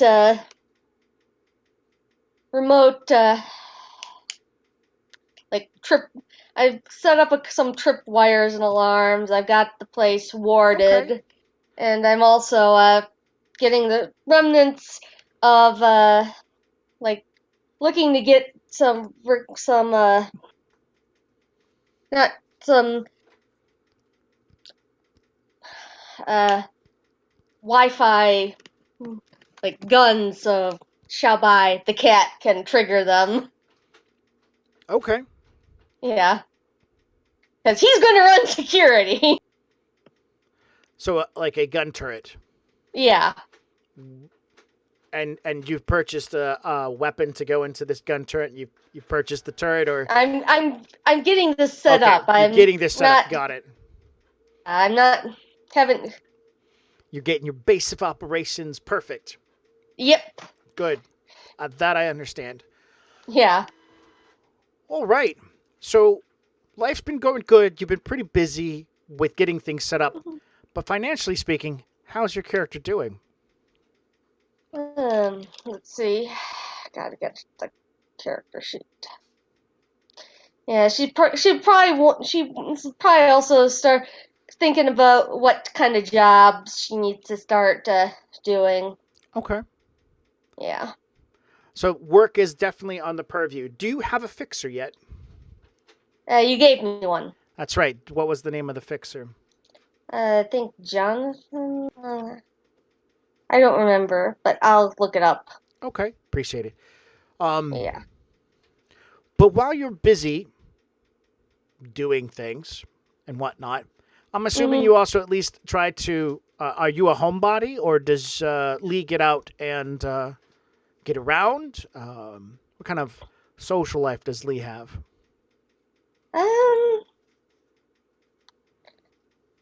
I think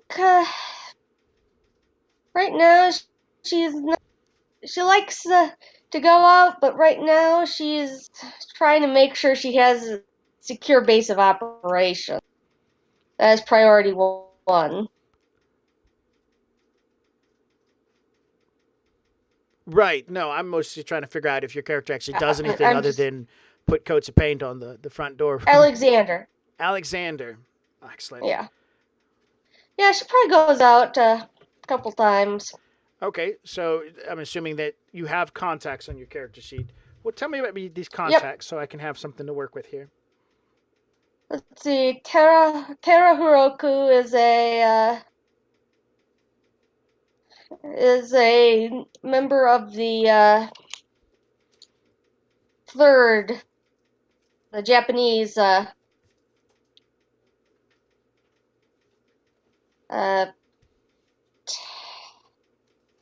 security corp. I can't remember. And a Sierra Timbrel, which is a magic techno, which is the not techno, magical Sierra? talismander. Yeah, talismander. Yeah. All right. Yep. Yeah, the Shadow Trip Advisor suggests us going by and visiting Der Beer Garden. Don't do that.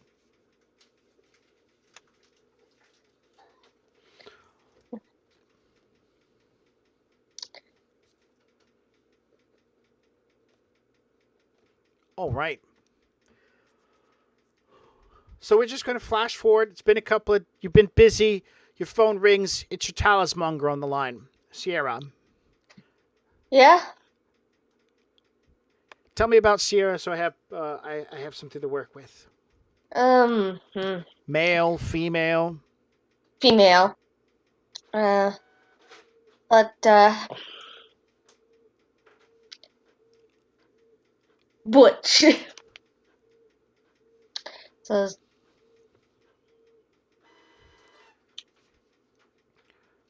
Okay.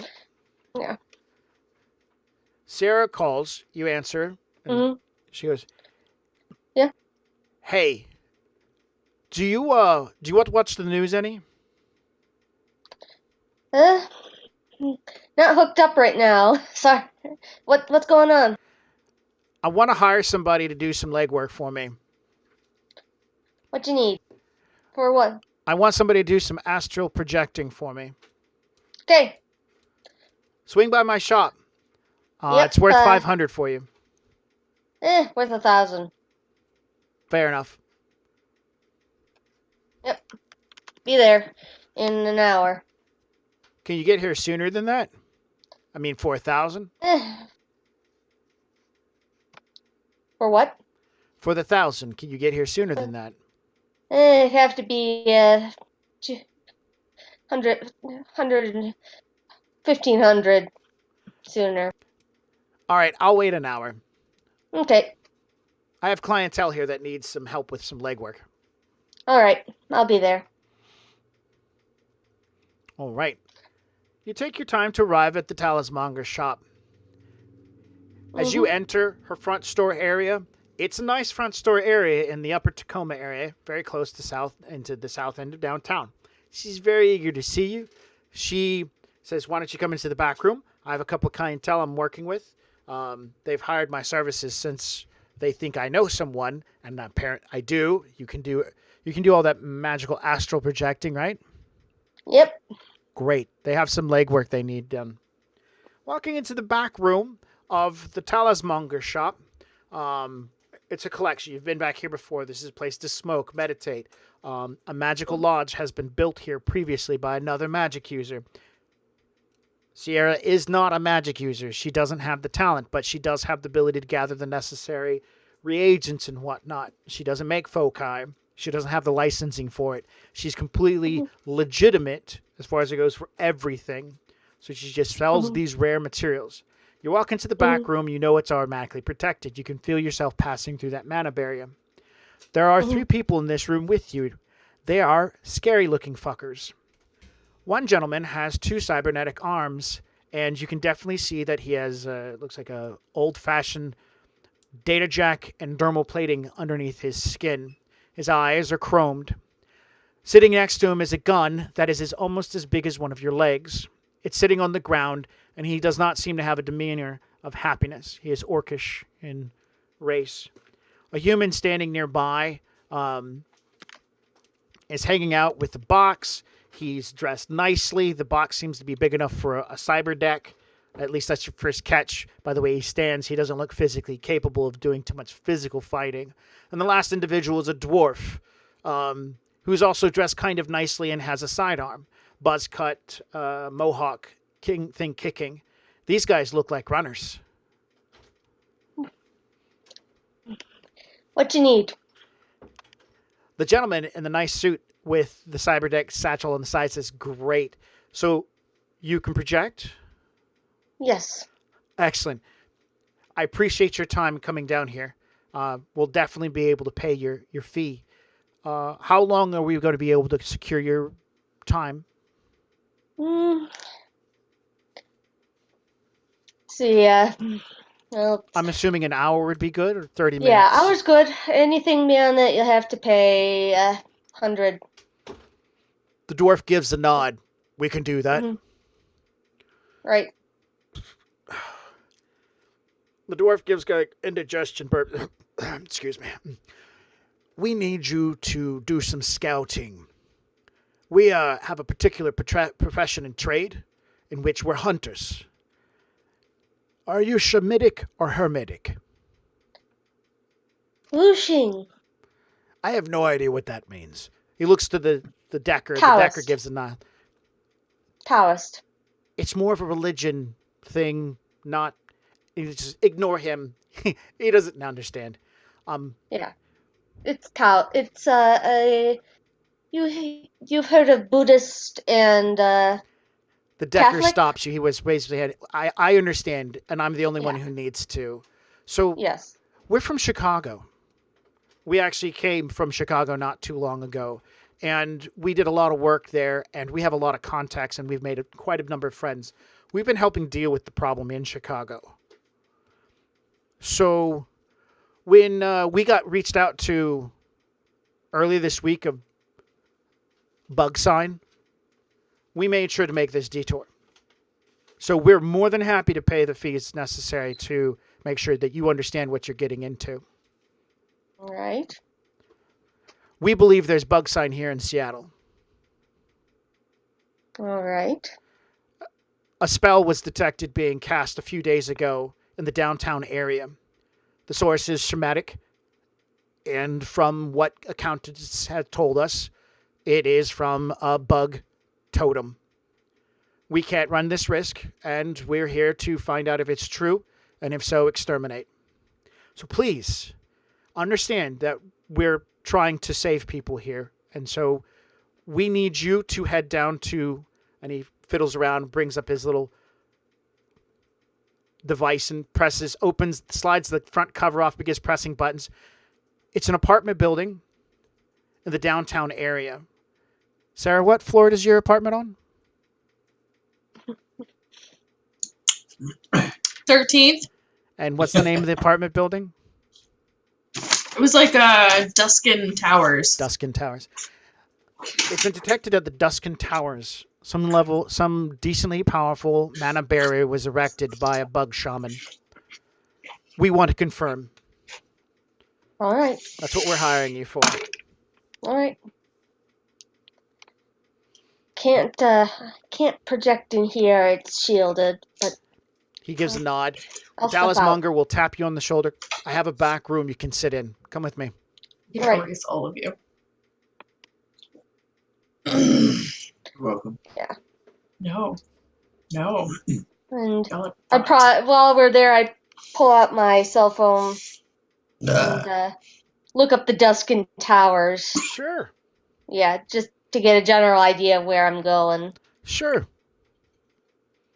Not a problem. Doesn't take you too long. Your cat gives you a little assistance as it can from home, helping routing you in the right direction. Yep. I tell him I'll pick up some of the good stuff on the way home. Better be tuna fish. Oh, it's gonna be. All right. So the Dallas Monger will light some incense so you relax a little bit. It'll give you an extra dice while asked for protection for the purpose of any perception rolls you need to make. Okay.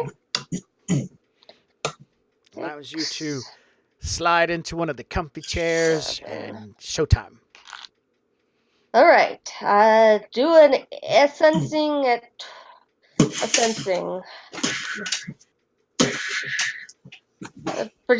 Throw myself towards the Duskin Towers and do a sensing.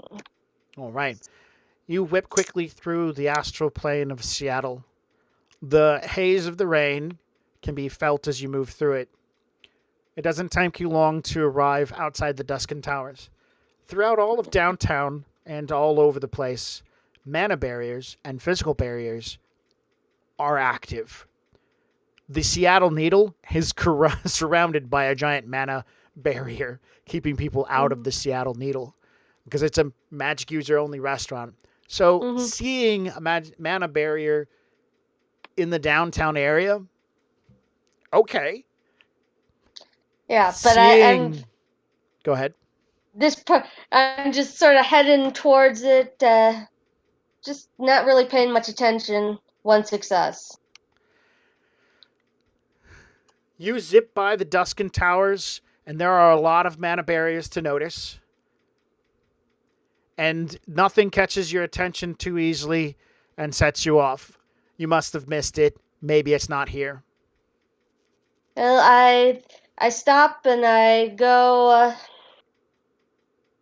through the back door, and project up towards the level, examining each floor, sensing each floor as I go. All right, roll again. 6 successes. When you hit the wall, the mana barrier on the 12th floor, going to the 13th floor, it is unnerving. It is a crawling wall of carapace, antennae, and legs, pincers, claws, and whatnot. The barrier itself lives and breathes. As you hit it, it pushes back against you with sharp edges and fluttering of wings. A spray of mana-like cockroaches burst off and begin swarming around you. I rip back. You whip back down the shaft that is the elevator, and you can see the mana barrier ahead of you. It is massive in size and powerful. It is encroached into the astral itself, gluing itself to the walls and bringing about with it some level of material that is encrusting and caking around all the physical objects in the real world. I'm gonna whip back my body because I really need a shower. All right. Oh. Get back, Telsier. Tell me you have some more of that peppermint soap. Shampoo. She'll reach out, touch you on the shoulder. Of course. Right. The Decker steps forward. Well, is it done? Yes, there's definitely a strong mana barrier there. What about a physical barrier? No, just mana. Good. Now, of course, you didn't see beyond the mana barrier because that's what they do. They block. So a physical barrier could actually be beyond that mana barrier, and you would have no idea. I'll say, no, I just hit the mana barrier. But could be a physical barrier beyond that, but I did not sense. I was not able to get past, penetrate it. He looks over to the dwarf. The dwarf gives a nod. The man with the cyber arms reaches down, picks his gun up. The dwarf's like, no, not yet. We need to make sure there's no physical barrier. How much is it going to cost for you to go back and break it?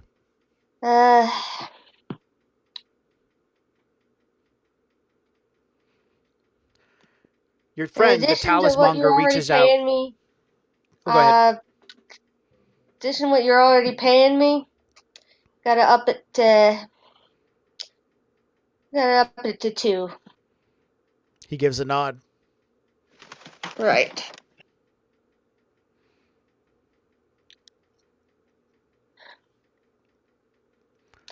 I go back. All right. You zip back through the astral. This time you're more than aware. You fly around the Duskin Towers again, and this time you can see the barrier from outside. And, man, like a wall of creeping insects surrounding in spherical pattern just on that floor. Not the whole floor, but just a section of the building. Oh my goodness. You cannot see inside. It creates a perfect shadow or perfect barrier. Upon looking at this, your skin crawls. Just the thought of it. Because, Robin, this is Game Master Player. Do you understand about bug totems? No. Okay. You understand it. You understand about totems, though, right? Yes. A spellcaster becomes a shaman. The totem finds them. The two of them make a merge and join together and become like this happy relationship. Mm-hmm. Okay. Bug shamans don't have that relationship from what you understand. Actually, you know what? Make a magical theory roll because I don't want to tell you like the wrong thing. I want to tell you what your education would tell you. Magical theory plus logic.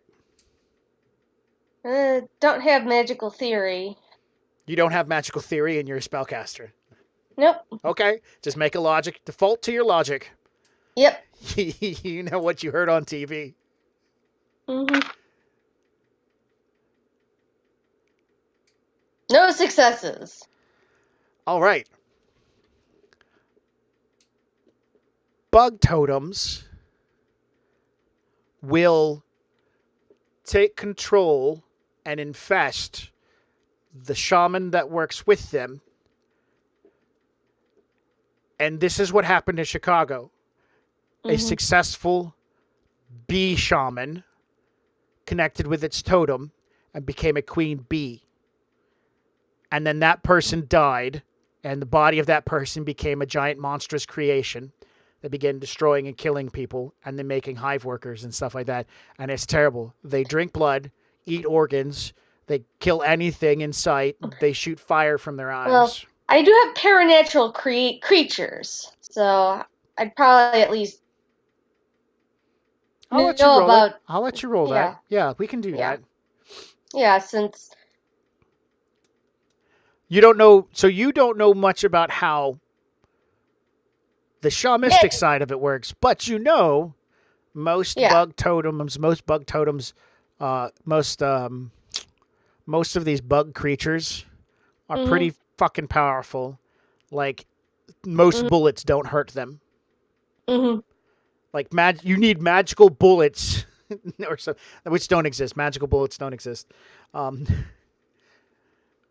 You need something potent to take these things out.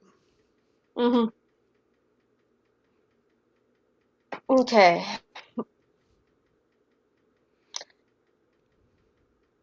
Well,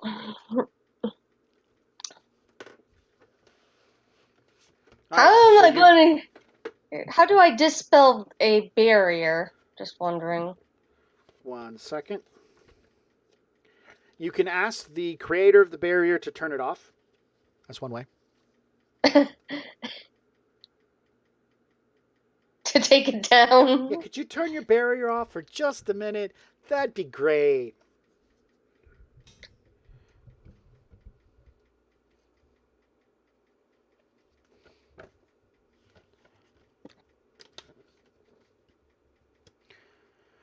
If you want to break through a mana barrier, you need to deal its armor and structure rating, just as you would any other structure. A mana barrier has armor and structure rating equal to its force.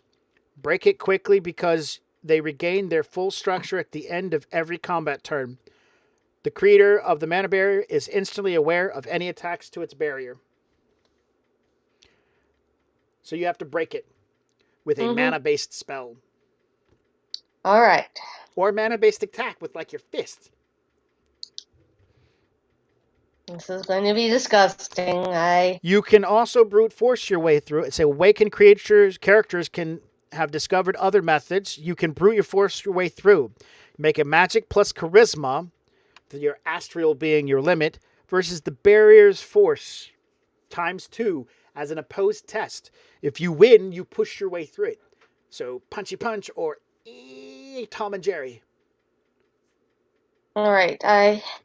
I stand outside, center myself, steel myself, and like Superman through it. All right. Attempt to Superman through.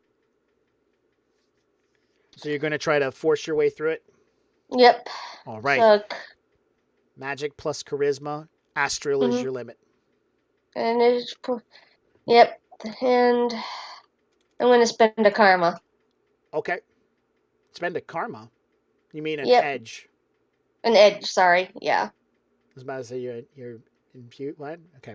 Edge it is. Yeah. So you're getting your edge pool. All yep. Right, so what's your edge pool? 1. So you're getting an extra dice, and you're going to re-roll all 6s? Yep. Excellent. Here goes.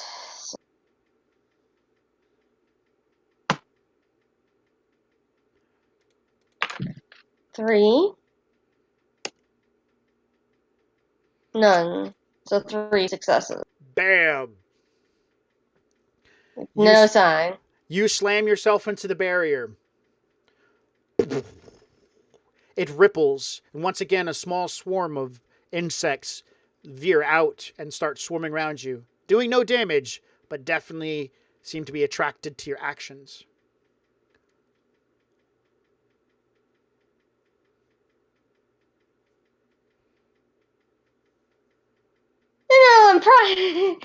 and there seems to be no damage. Nothing. Yep.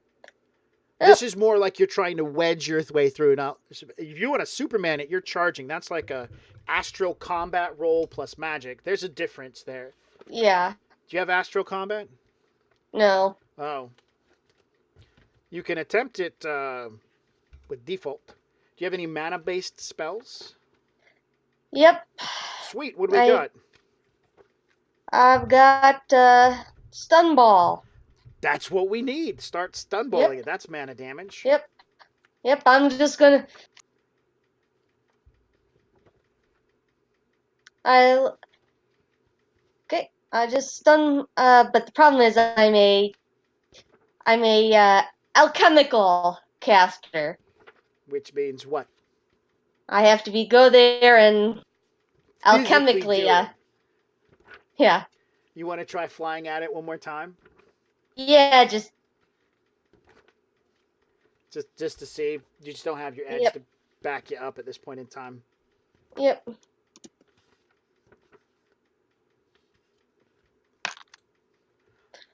Boom! You slam it again. The caster seems to have reinforced it and might have become aware of you slamming into his wall. Alright.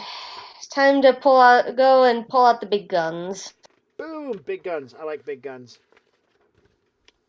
Alright. I drop out, shuddering, and I go say, I can get you in. Say to the dwarf, I can get you in, but I'm going to have to go there physically. He stops. At that point in time, he leans back.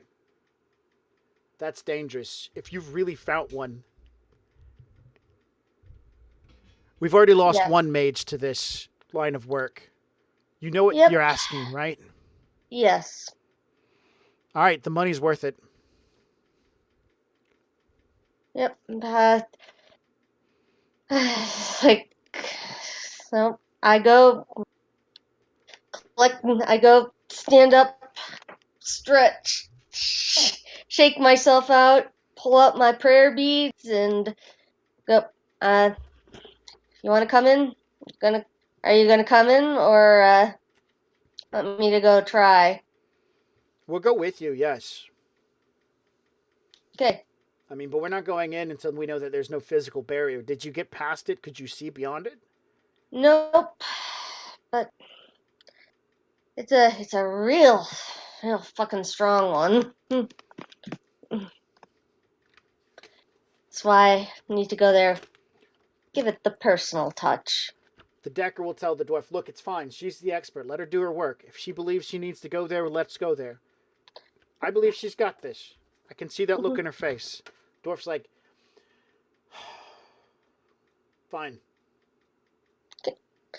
Well, all right. I make my way to the apartment. How do you get there? You have a vehicle, or do you take the bus? Take the bus. All right, they're not going to let you ride the bus. You can ride with them. They have a truck. Yeah. Okay. Because they're not going to. They're like, what are you doing? You're walking toward the bus stop. Like, no, just get in our car. Okay. Mages can't ever afford anything. So, and once we're there, I go and take my prayer beads and literally just like snap one out. Snap two out. I'll double up on the and then snap the rest together and shoot at shooting marbles at the door. Okay, so you guys are riding up to the 13th floor. Get out of the elevator, and you're directing them to where it needs to be, right? Yep, where they need to be. Yep. Okay. All right. So you're using stun ball with your prayer beads? You're throwing it at the barrier. Yep. So you're going to pick a force rating for your spell. Mm-hmm. Right. Yep. Force rating 6. All right. And you're going to roll your magic plus your spell casting. Yep. 6 is your limit. And you're going to get a number of net successes, and that's how much... Mm-hmm. I'm trying to remember the damage. I think it was magic plus your net successes and damage. Or force rating. Mm-hmm. Force rating, wasn't it? Man, it's been so long since I did spells in this game. Anybody remember? Because that way it saves me some time looking it up.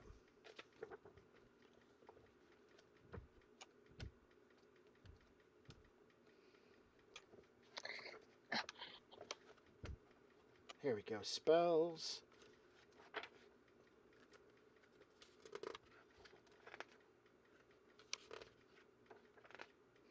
Bingo, found it. It's a direct. Mm-hmm. Spellcasting plus magic forces your limit against either the body or willpower.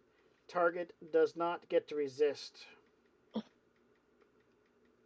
Inflicts a number of boxes of damage equal to your net hits. All right. So how many net hits you get is how much damage it does to the barrier.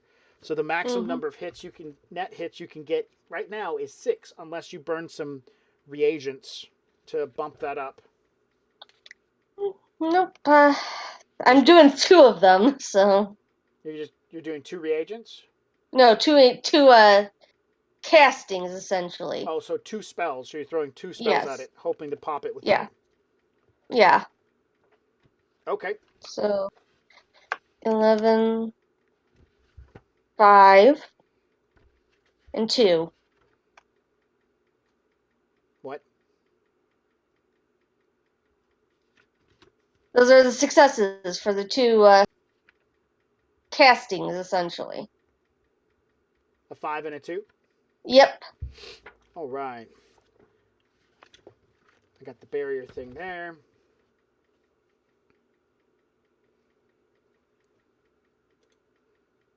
Bam! Only got 3. Oh man, you could have pushed through it this time. It was kind of weakened, I guess. Mm-hmm. All right. The barrier goes down. Beyond it, there is no physical barrier seen. No physical barrier. Beyond the barrier itself, before it closes up, you can definitely see that the hallway beyond it has become coated.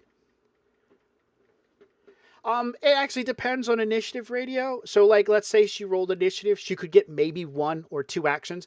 As a game master, to move things faster, I'm going to assume she's getting 2. She's prepped herself mentally to go spell real quickly to pump that out in 1 combat turn so that she can pop open the barrier.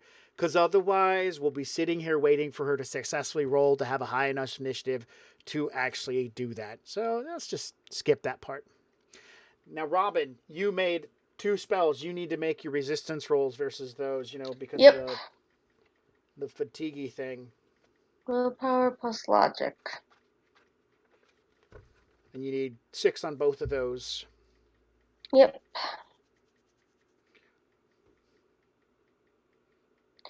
So 10.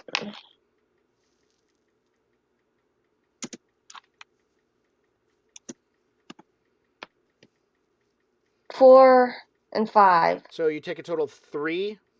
Yep. You take 2 and then 1. And so that's both going to be stuns, right?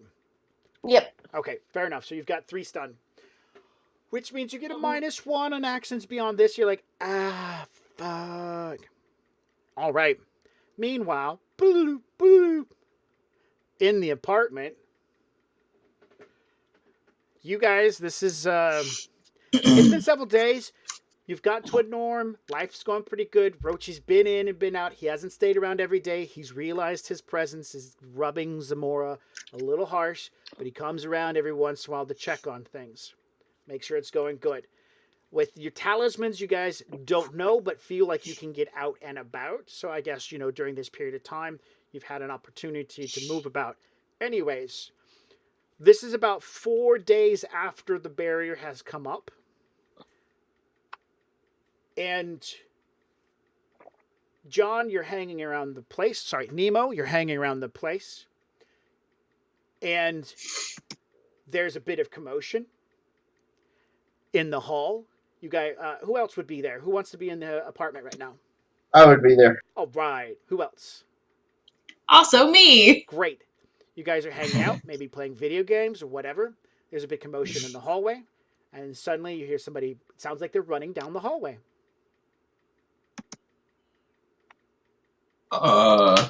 That's not normal. I'll open the my front door would have like the little camera on it to see what's going on. So I'd open that. All right. I'll reach for my Predator 4. I have it on the big screen. Like the video game is gone and it's just like my hall camera. Rochi runs up to the door. He's panting and he begins beating on the door. Balled up fist. Doosh, doosh, doosh, doosh. I open the door. Oh, he pushes the door open. Hey, did anything happen? Did anything happen? What do you mean? And he points over to the machine. You guys haven't been paying attention to it because it's just there. But all the lights are kind of flickery a bit. And he has a kind of like a, oh, fuck, look on his face. What does this mean? Yeah. What does that mean? What do the lights mean? What's He happening? runs over and looks at it, takes a big whiff. Somebody hit it. Somebody hit it pretty hard. No, nobody's been near it. No, man, the barrier, man. I felt it. I felt it, man. Wow. Somebody hit that thing pretty hard. What does that mean? What does it mean? Yes. Someone's trying to break in. That's what it means. I look at you and Gears. It's like, breaking in? What's going on? Do I need to leave? What? I mean, I don't know. Man, it could have been somebody hit it or tried to break in or something. I mean, I won't know. You can't like trace it or anything? You can't tell who. I can totally do that. Yeah. That's right. Oh, man. Oh, yeah. Yeah, let me do that. I'm gonna get my bug out bag ready. Yeah. I'm packing. All right. I never unpacked. Oh. Oh, This is my home. oh, I know. All right. So,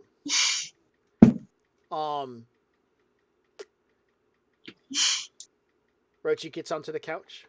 He hangs out for a minute, slumps into he's like doing some stuff, looking around. He's like, oh yeah, and then passes out and falls over onto Gears. This is out. You like cradle him, make sure you rest well. Mm-mm.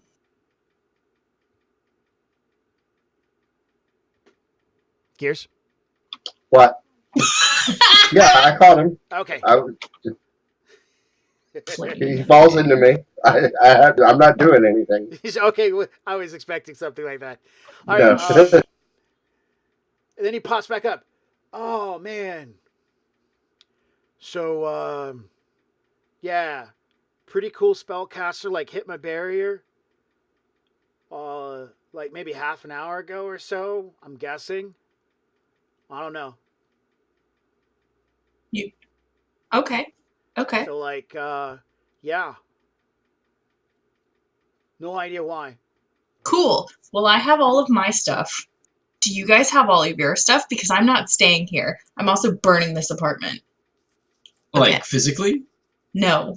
Okay. Oh no, Because there's you can't. people that I live put here. a thing in the fire thingy up there. Right. No, I understand. Yeah, that's not what I mean. Get your shit. All my stuff's in my van. Excellent. I have all my important like paperwork, anything identifying me. I always keep it in a spare bag because, I'm smart like that. Okay. I grab my duffel. I live out of it. Yep. Where you guys going? Yeah, like We're all going together. And then you're taking him somewhere. Wait, what? Taking who somewhere? Rochi? Yeah. Oh yeah, no, I've got Rochi. Yeah, that's For cool. sure. So I have your numbers. Bye. Yeah. No, wait, you said we were leaving together. Yeah, and then we're splitting. You guys can. Oh, so we all exit the door together. and then we Right. go our separate ways. Right. Oh Right. man. You Why guys are we like- running? Because a powerful spellcaster pinged our wall. Well, it was really cool. Yeah. Yeah. Okay. So Have you not- so let's wait for them to come. Oh! Whoever's after us, let's wait and see who it is.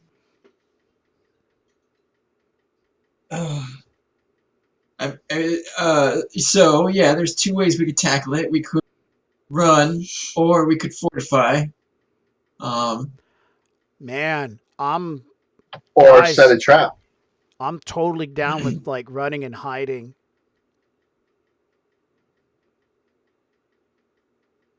Do you have any place we could lay low for a while, Rochi? Oh man, out the res, man. I mean, I'm down for a ride out there. I think you guys can go to your res. I think we should set a trap. Like, we can leave, but I think we should set a trap. Oh. Like explosive booby traps? Oh, yes. I don't have any. I do. I have a really nice landlord. Like, comes to check on me. Like, and he opens the door and then it explodes in his face. Like, You're not getting that deposit back. exactly. I mean, I don't plan on getting the deposit back because technically Laura Norris is done. The deposit goes to her estate. Well, we could. I mean, we're a couple of technologically savvy people. We could have a camera set up and monitor it, and if it's not your landlord, we could explode the place.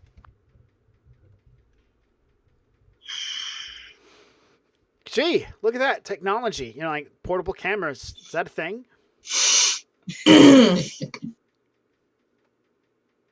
I think it's a thing. I mean, your apartment's already rigged up for camera. Yeah, that's true there. Watch us everywhere. Even the shower. You know what? Fuck it. Let's do it. Yeah. Now we're talking. Who cares? I don't care about my life. It's just great. I mean, we got. I love you. Wherever you are. Probably at your res. I know. Fine. Alright. Yeah. So Are we fortifying? Are we staying here? No, Are we... we're just traps. And No, well, I mean, we could set up a place like close to here where we can monitor from. like the Starbucks downstairs and around the corner. No, I mean like a different building. I mean, we could like get a building across the street, or I don't know, maybe we could find like something that's abandoned and set up a little. Is there? I'm gonna ask. Can I roll a perception or do a search? If it's got to take me an hour or whatever hours of driving around, see if I can find a abandoned place close to us. Hold on. Can Rochi find the person and watch them that pinged our stuff? Like that like can he, like, you know, binoculars, oh look, there they are, where are they going? That's what I need. That's what I need to know. Because you can track people, right? In the Matrix. I understand that logic. So can you do that with magic? Is that a thing? Oh yeah, you Is can that a track thing? anyone with magic, man, as long as they've been around. It's so easy to track people with magic. Yeah? Okay. Yeah. Can you track that person that pinged our the thing? Yeah. Do that. Tell me where they are. Oh, okay. Okay. All right. Thank you. I appreciate you. You're wonderful. Yeah, sure, not a problem. Give me a minute, and I'll see what I can do. All right. So he slips down into the table, the couch again. slays into Trixie this time. She Get your pushes him guns. off. I'll get Got him all my off. guns. All of Get him off. And then he's like slumped there for a minute or two. He zips back up. I found him. Yeah? She's in the building. They're coming up the Oh. elevator right now. Great. Here. She's not get alone your either. gun. There's a bunch of them.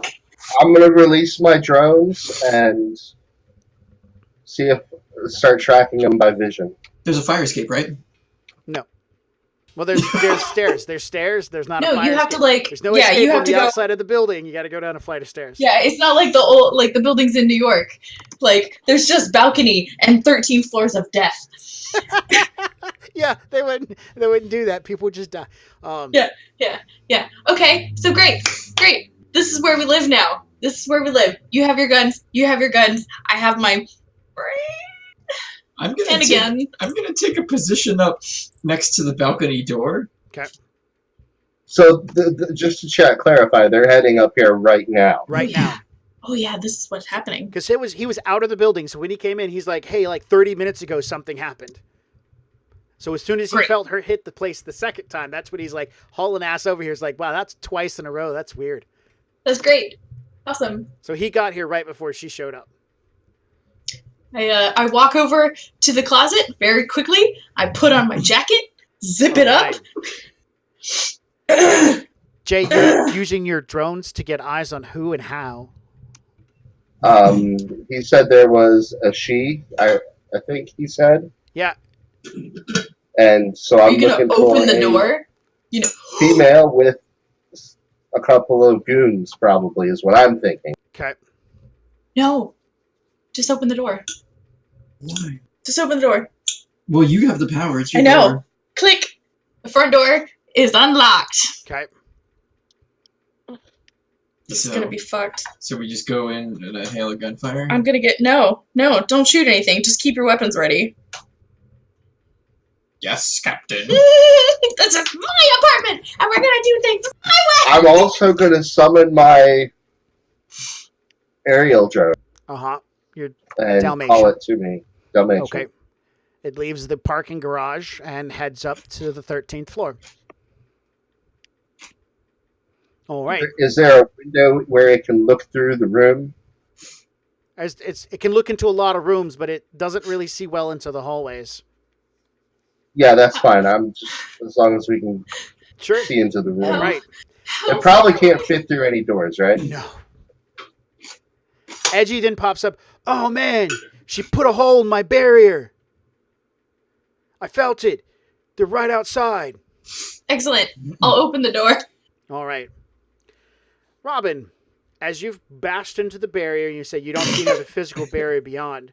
You can definitely see that seems to be an unmagically enchanted hallway. There's a lot of crap laying around that you can still kind of perceive astrally, because I'm imagining you're peeking right now. Mm-hmm. And so you can see the hallway goes forward and kind of turns a little bit and whatnot. And so at this point in time, the dwarf and man with cybernetic arms, the human with cybernetic arms, move forward. The human with cybernetic arms begins like doing shit with his gun. The Decker steps back, looks at a hall camera and goes, to two hall cameras, making a snapping gesture. And no idea why. Guess he just fucking hates cameras. Snap at him. Yeah. They move up to the corner and they look down the hall, and the dwarf leans back and says, "Can you see which room it is? We don't see any evidence." And they're like leaning just barely.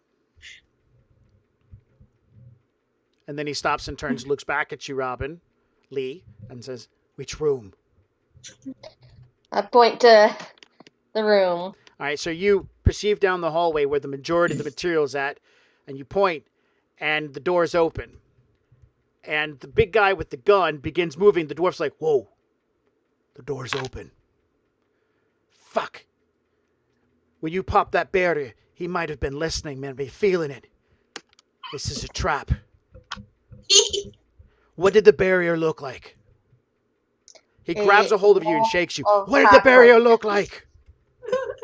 A wall of cockroaches. All right.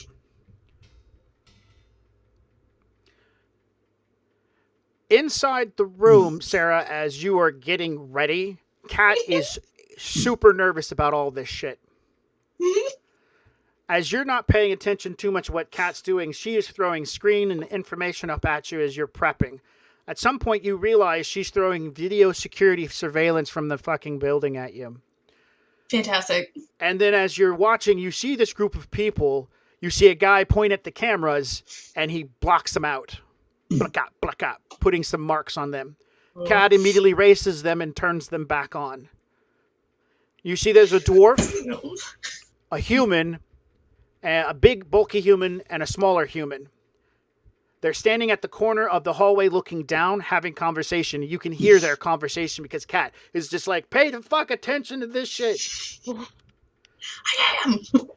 All right, so you guys, whatever Sarah was doing, Zamora was doing, she stopped doing it at this point in time. You see the dwarf turn, grab a hold of a woman. What is your character wearing? What is Lee wearing right now? She's probably. Is this still the sweatsuit? Nah, probably like jeans and a t-shirt. Jeans and a t-shirt. So you see the dude grab an orc woman in jeans and a t-shirt, and he like grabs the lower part of her shirt and shakes her and yells at her, "You bet! What did you see?" You know, angrily. She tells him, "Roaches," and his face kind of goes pale. Fuck.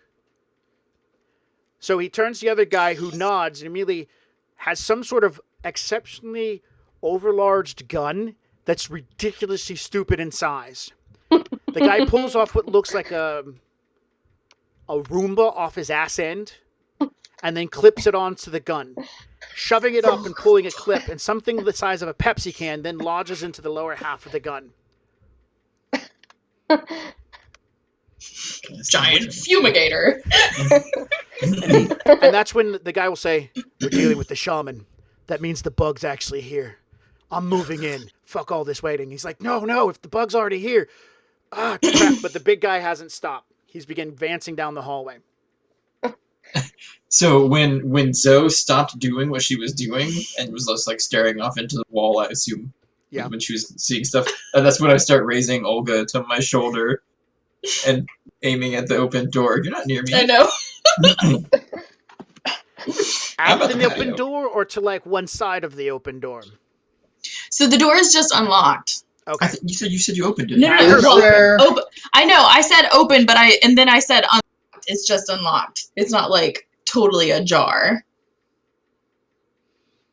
Yeah, then he wouldn't have said or done half the things they said. Yeah, you said, I'm sorry. It's open. The door's open. Okay, that's fine. They totally open. Like, this is like antlion moment. Sorry.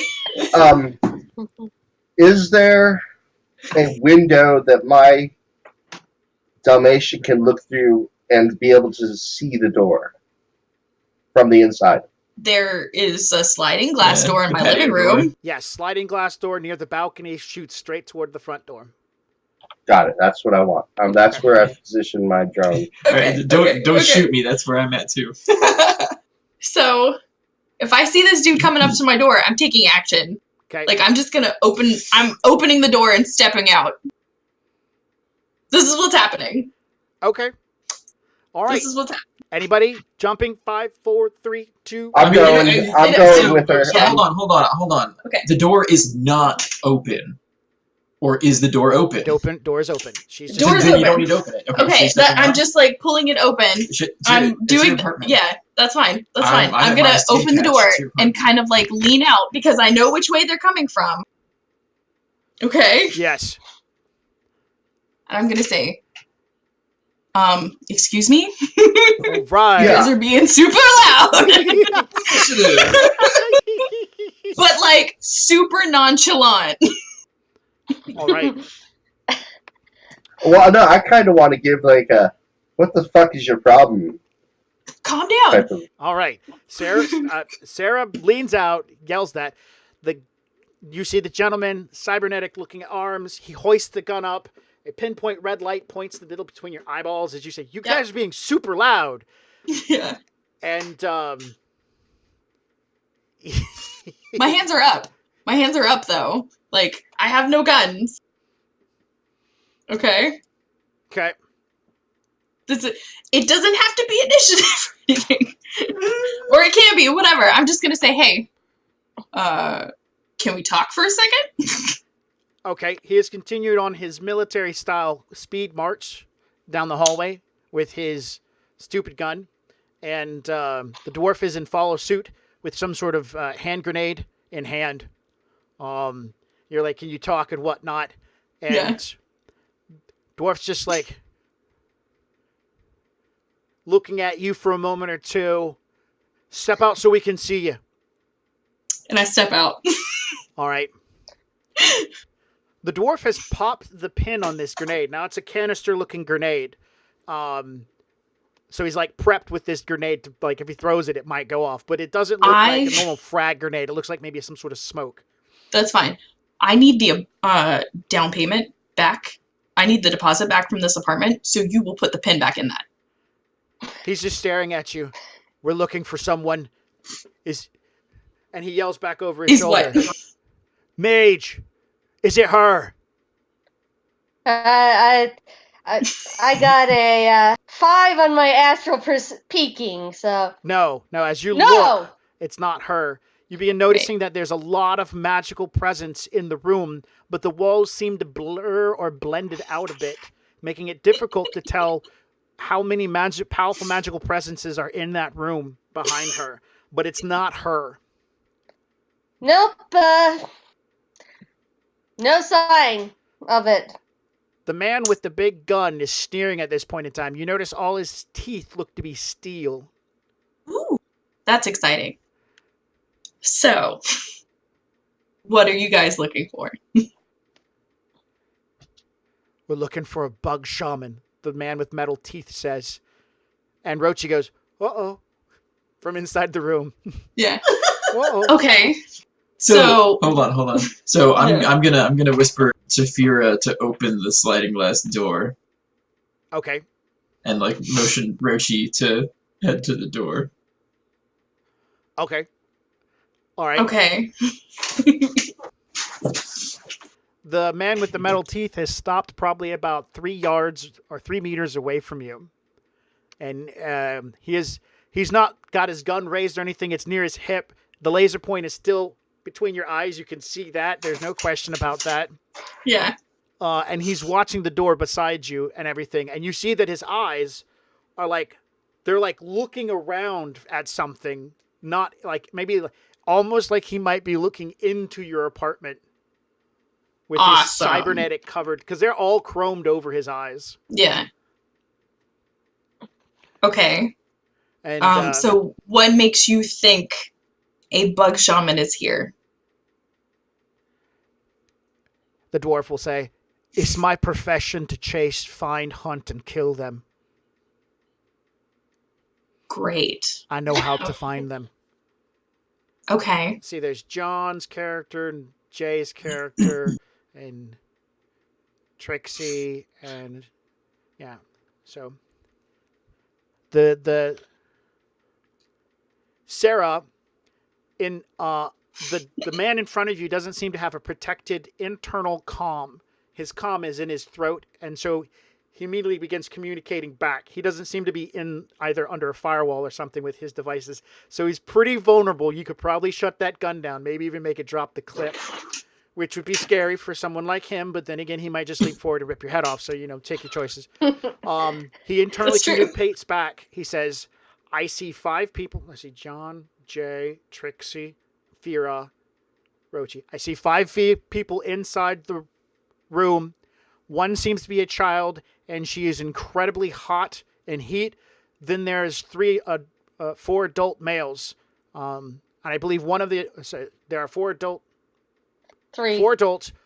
3 males, 1 female. Female is pregnant. I repeat, there is a pregnant female in there.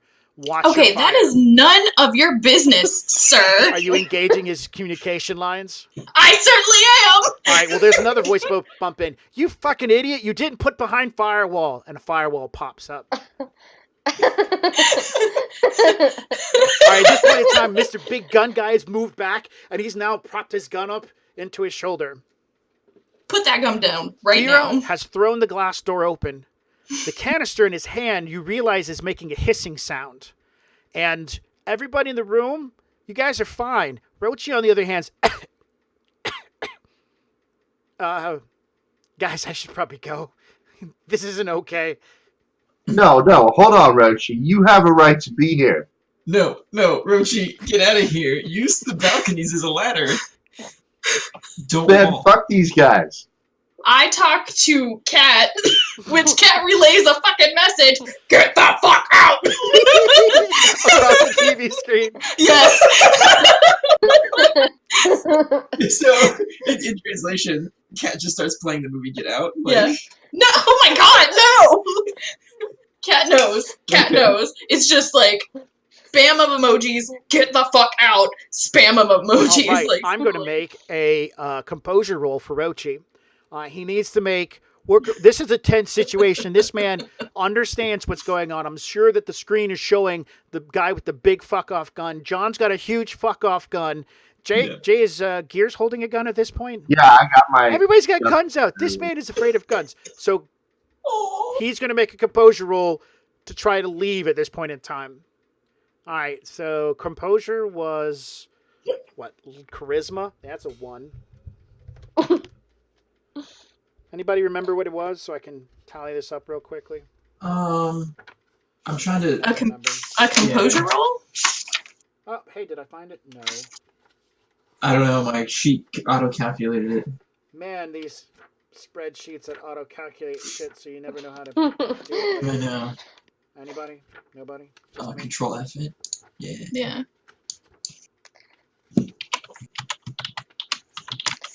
I want to say Charisma plus willpower will. plus. Oh, there we go. Plus Charisma. willpower. Now, he's got Thanks, a badass Radio. willpower of 5, but a charisma of 1, so he's got 6 dice.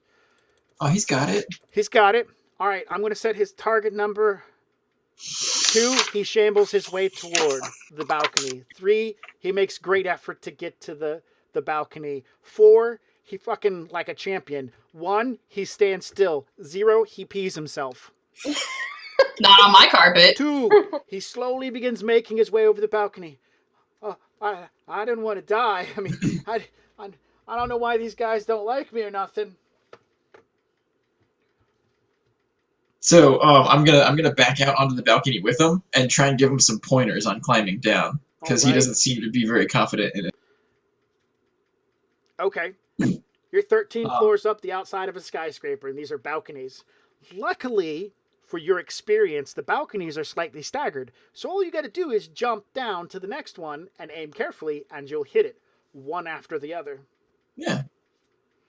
Or, if jumping is too frightening, just, climb down the edge and let yourself drop. And then climb down the edge and let yourself drop. He looks at you. You think that'll work? The dwarf I've done it yells before. out, "We're from Chicago. We saw what these things will do. Don't harbor him. Whatever he's done, he's lied to you. They spread a disease and it's dysfunction and it kills people. They're not meant for this world." You know what, Rochi?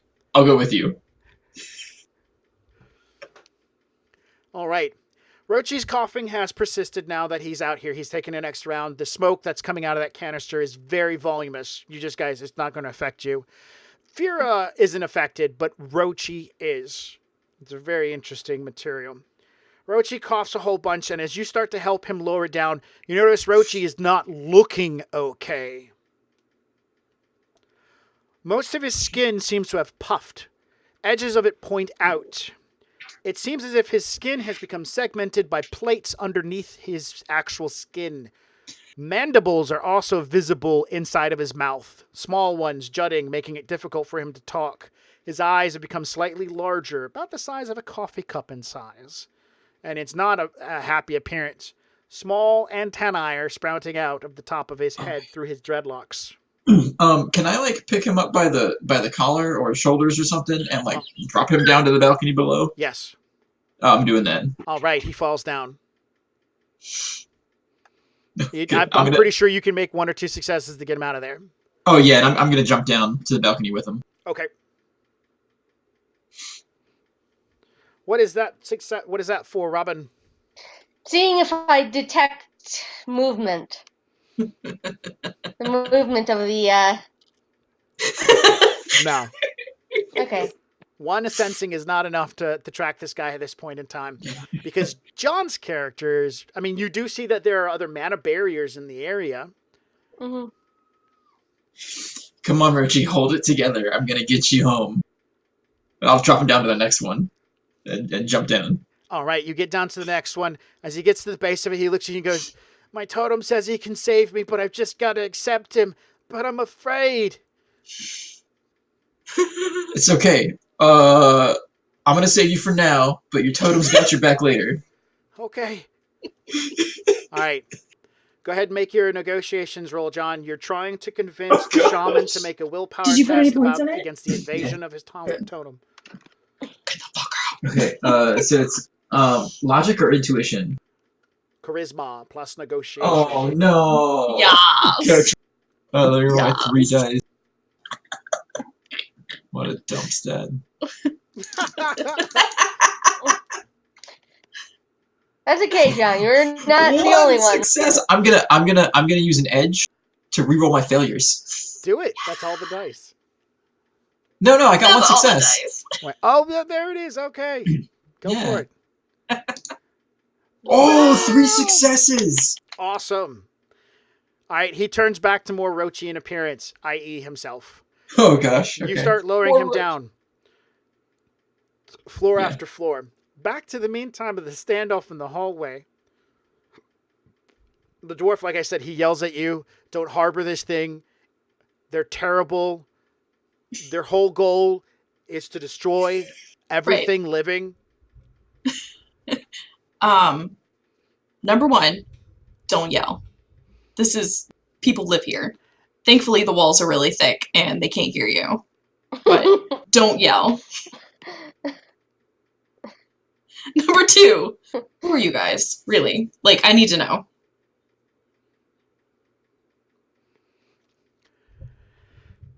The man with the mechanical arms just seems to be, at this point in time, got the gun up because you totally hacked his signal. He's kind of bothered by that. The dwarf sits there. The dwarf will say, "We are bug hunters. We were sent here from Chicago to hunt a bug that has been caught casting magic in downtown Seattle." Okay. Well, that's not what I asked. I asked, who are you guys? Like, what is your name? Who are you affiliated with? Like, why are you in my apartment building? Because this is where I live, and you're coming into my house, and with your guns. Can you put those away? Get 'em. I mean, really. I really need you to put those away because people live here. Okay, civilians live here. All the more reason, the beefcake yells, "These people are in danger. Oh my You're God, standing please. in our way of eliminating Stop this yelling. creature." Oh my God, stop yelling. Can you stop Get yelling? on the ground. Can you stop yelling? Get on the ground. Can you He's pushing stop forward. yelling? He's gonna move up to the door and push you out of the way. My door closes and locks. Before, when he makes that move, I'm gonna step out and put my gun to. All right, initiatives. Bye. I survived this day. Yeah.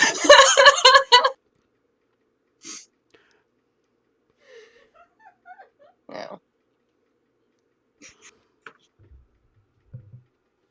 Oh, you want to roll? Oh, right. Initiative. That's the different dice roll for this game. Oh God. I Are we rolling initiative? Yeah. Did you say that? Yeah. I have no actual real time initiative. It's kind of like a D6 plus your reaction stat.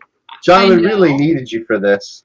No, he's getting that fucker out of my apartment. He's doing good work. I just saved I got 10. Seattle from become the next Chicago. You'll thank me later. Sure I will. No, J-Bo. Yours will. 12. He got a 13. Awesome. 9. I got a 10. All right, so his action is to So throw cute. himself into the doorway. That's on 13. On 12, Jay, you pop out, put your gun to his head on 12. Sarah, you're on, or sorry, Robin, you're on 9. When I do it, I say, "Whoa, whoa, slow your roll, buddy." Okay. Whoa. So you roll, buddy. On 10, Sarah. I lock the door. All right, so I now close- you and Gears are in the I lock my hallway. Gears has got a gun pointed at the guy's head. The guy's got his gun pointed at your head, trying to push you out of the way. It's turned into a very bad Mexican standoff. Yeah, it's really shitty because I have 0 guns. But you're standing in Beefcake's way of getting into the room where the terrible terror creature is. It's fine. So I'm gonna look to the dwarf and say, "Can you do something with him, please? Because I was trying to be civil."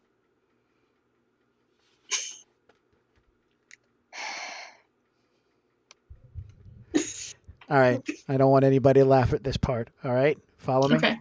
Okay. The dwarf says, "Razorface, stand down.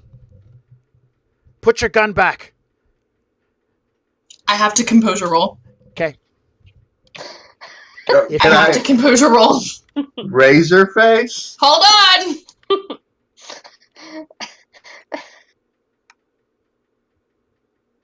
What? That is not 8 successes. That's That is awesome. Good roll. 3 successes. 3 successes. Wow. How did that even? Because I had a Oh, plus +9. Yeah. on it. So three successes. I chuckle a little bit, but I say, "Mr. Razorface, can you please calm down and put your gun away?" Robin does not succeed. Robin, this is funny as fuck. The guy you thought was like some badass has a shitty ass name. Sorry. It's just.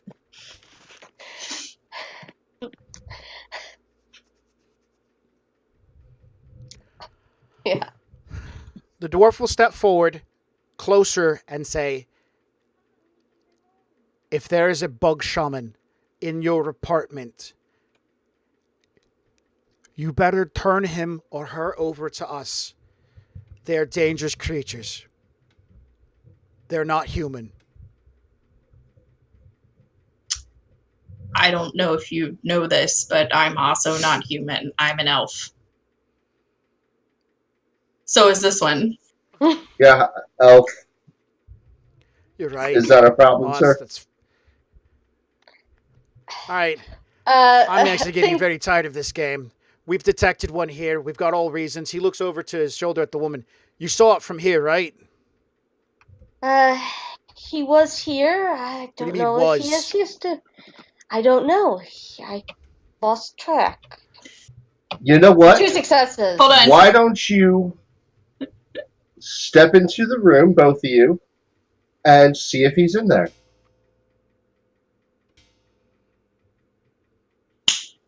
I unlock my door and open it. And like The dwarf will make a hand gesture for you, Robin, to move forward. I'm angry. Like, but I invite them into my apartment. Go ahead. I walk in and. No, don't walk in. I said you two, the guys. The dwarf looks at you, Robin, says, "Look in that room." I look in. You don't 2 see it. successes. Yeah, you don't. That's not there anymore. You do see that there's a chick in there. She's pregnant, astral sensing, and she's wearing a foci that has a mana barrier on it. He's not here anymore. The dwarf. All right, we need to find him. Come on. I think you guys should check the room some more. You're already Look. trying to delay us at this point in No, time. no. Hold on. I want to know exactly who you guys thought was in my apartment because the only people in here have been this guy and his lady friend. Because honestly, I find this very, very inconvenient that you come into my place holding up guns and all this because, I live here. Do I come to your house While and you've been do all this talking, kind they've of been stuff? walking off at this point in time. Jay, the That's guy really with the big rude. gun is backing away from you, but he's got his gun down. The dwarf is saying, "We need to go. He's on the move. We need to track him at this point in time. They're trying to delay us. If they get corrupt, we'll come back for him." You guys are dumb. Bye. They continue back down the hallway. Robin, what are you doing? I'm looking at the mana barriers. Just, Around the woman. Yeah. The door around just the shut wall. on you, by the way. So you're standing in the hallway with those two, while the other ones are leaving. The dwarf and the gunner guy. Well, I'll look at the mana. Does Gears have one? No, his Trixie has it on. Okay. I'm And just gonna Trixie's in the stand, room. look through the walls. Right.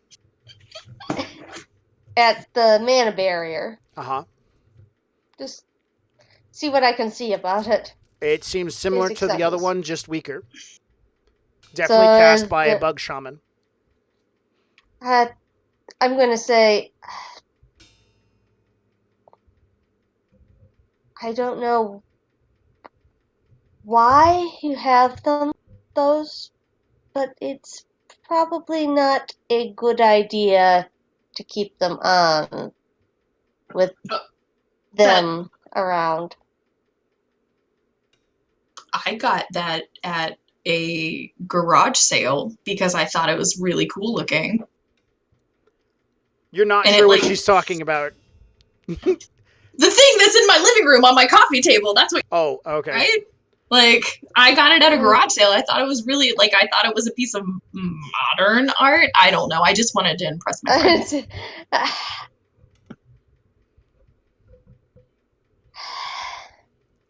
I mean, these people could have made a serious mistake, but you're pretty sure the bug shaman had something to do with that barrier you were playing with earlier? Mm-hmm. You couldn't see a bug shaman in the room. You did see Do you have essence. something against bug shamans too? What is a bug shaman? I don't even know. I don't even understand what they were talking about. I don't know, but apparently I'm going to say I'm not going to say anything. I'm going to say I don't know that much about it. I do know that unlike most shamans, bug shamans have a more intimate relationship with their totem, and their totems can break through, and they are utterly inimical to metahuman life as it is. She used a big word. I know. She might have gone to college. Did you go to college? Oh my god, so did we! Jared, what does it mean? You gotta dumb it down. Bug shaman can be taken over by their totems. And their totems are nasty bastards. They like to eat things. People. Ooh. That's pretty interesting. Really. So right now, that symbol around her neck is protected. Do you have some other way that she would be protected? Because until that point, I'm not removing that. I understand. I will look into. Robin, you can make a magical lodge. Yes. Okay. I say I can help you. I can make you a magical lodge. And it will not. It will blend in better, and will not bring people coming for bug shaman. Okay, maybe we can work something out. Do you want a cup of coffee? Tea? Tea. Excellent. I got And the good stuff. And this is where we call the game.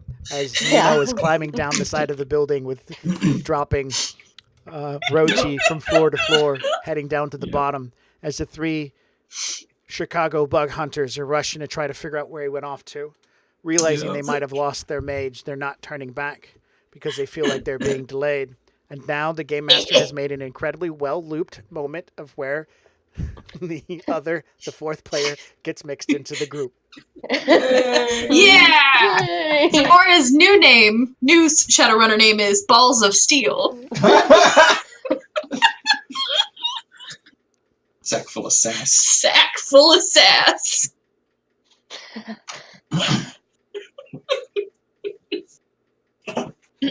SOS. There you go. Right. Got it. So, yeah, this is where I'm going to wrap it up. Tea time. There's some good role playing. I enjoyed it. You guys, we had some fun. It was good. I've been told I need to award more karma. So I am. 2 more karma. Yay! How much karma, by the way, has everybody ever earned? Did you guys keep track of this, or did you just like I write keep numbers track. down? Yes. I've earned 107 karma. That's awesome. I have earned, oh my god, my brain, 103. Well, I don't know how much over time I've made, but I keep track of how much I currently have. Okay, good. Then I will gauge my information off John and Sarah because they keep track of over time.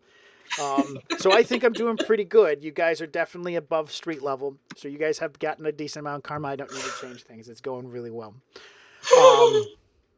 I don't feel like I've gotten near that much because I've only spent karma one time. That's terrible. I think I've got 32 right now, and I believe I've only spent karma. So you have Maybe 32 30 karma available to spend? Yeah, now. John has 47 karma available. So yeah, you're probably on track with us. You just have to spend karma. Yeah. Like that's the whole thing. But John have you guys hasn't. spent a lot? John has not spent hardly any. I have been spending my karma, improving my character. I have 7 available right now, and that's from. We can just. Okay, so wait. Yeah, We're going to that's stop here. We're going to go ahead and stop the conversation and move on to saying good night to everybody who doesn't need to listen to the rest of our conversation about numbers. But anyways, this has been good. This has been fun. I like this. This worked out really well. Woo! Yeah. All right. Well, I'd like to thank everybody for showing up for our game tonight. I had a wonderful time. So we're going to say good night, and we will be. Wait a minute. We need to do some stuff real quick. Are we doing Besties versus Beasties tomorrow night? Yep. That's happening. Great. So tomorrow night, we are going to be on, and the girls are going to be playing Ark. Alrighty then. That's good to know. John's going to be playing Civ on Wednesday, so you want to check that out. And I have I won't be doing a double header until the following Friday, but on Saturday, we will be doing Shadow Dials over on the Shadowcasters Network. Does anybody else have anything they want to quickly pitch out there? I mean, there might be a couple of things here and there. We can always do some chillin' chats. Sure. About random stuff. Heck yeah. Or like a Q&A section. Ooh, I like that idea. Like anybody wants to ask us questions about any of our characters or what our favorite characters are or stuff like that. You know, just chillin' chats. Q&A. Copy. This is our website. It has information on it. We keep the events listed as best as possible. Keep posted. Things change. Check us out on Facebook. Go to our website. Find our About Us, and it has links to a bunch of different stuff that we do. Join us on Discord. Chat with us. Yes. We're going to let you guys go, and we are going to call it for the night. Good night, everybody. Good night. Good night.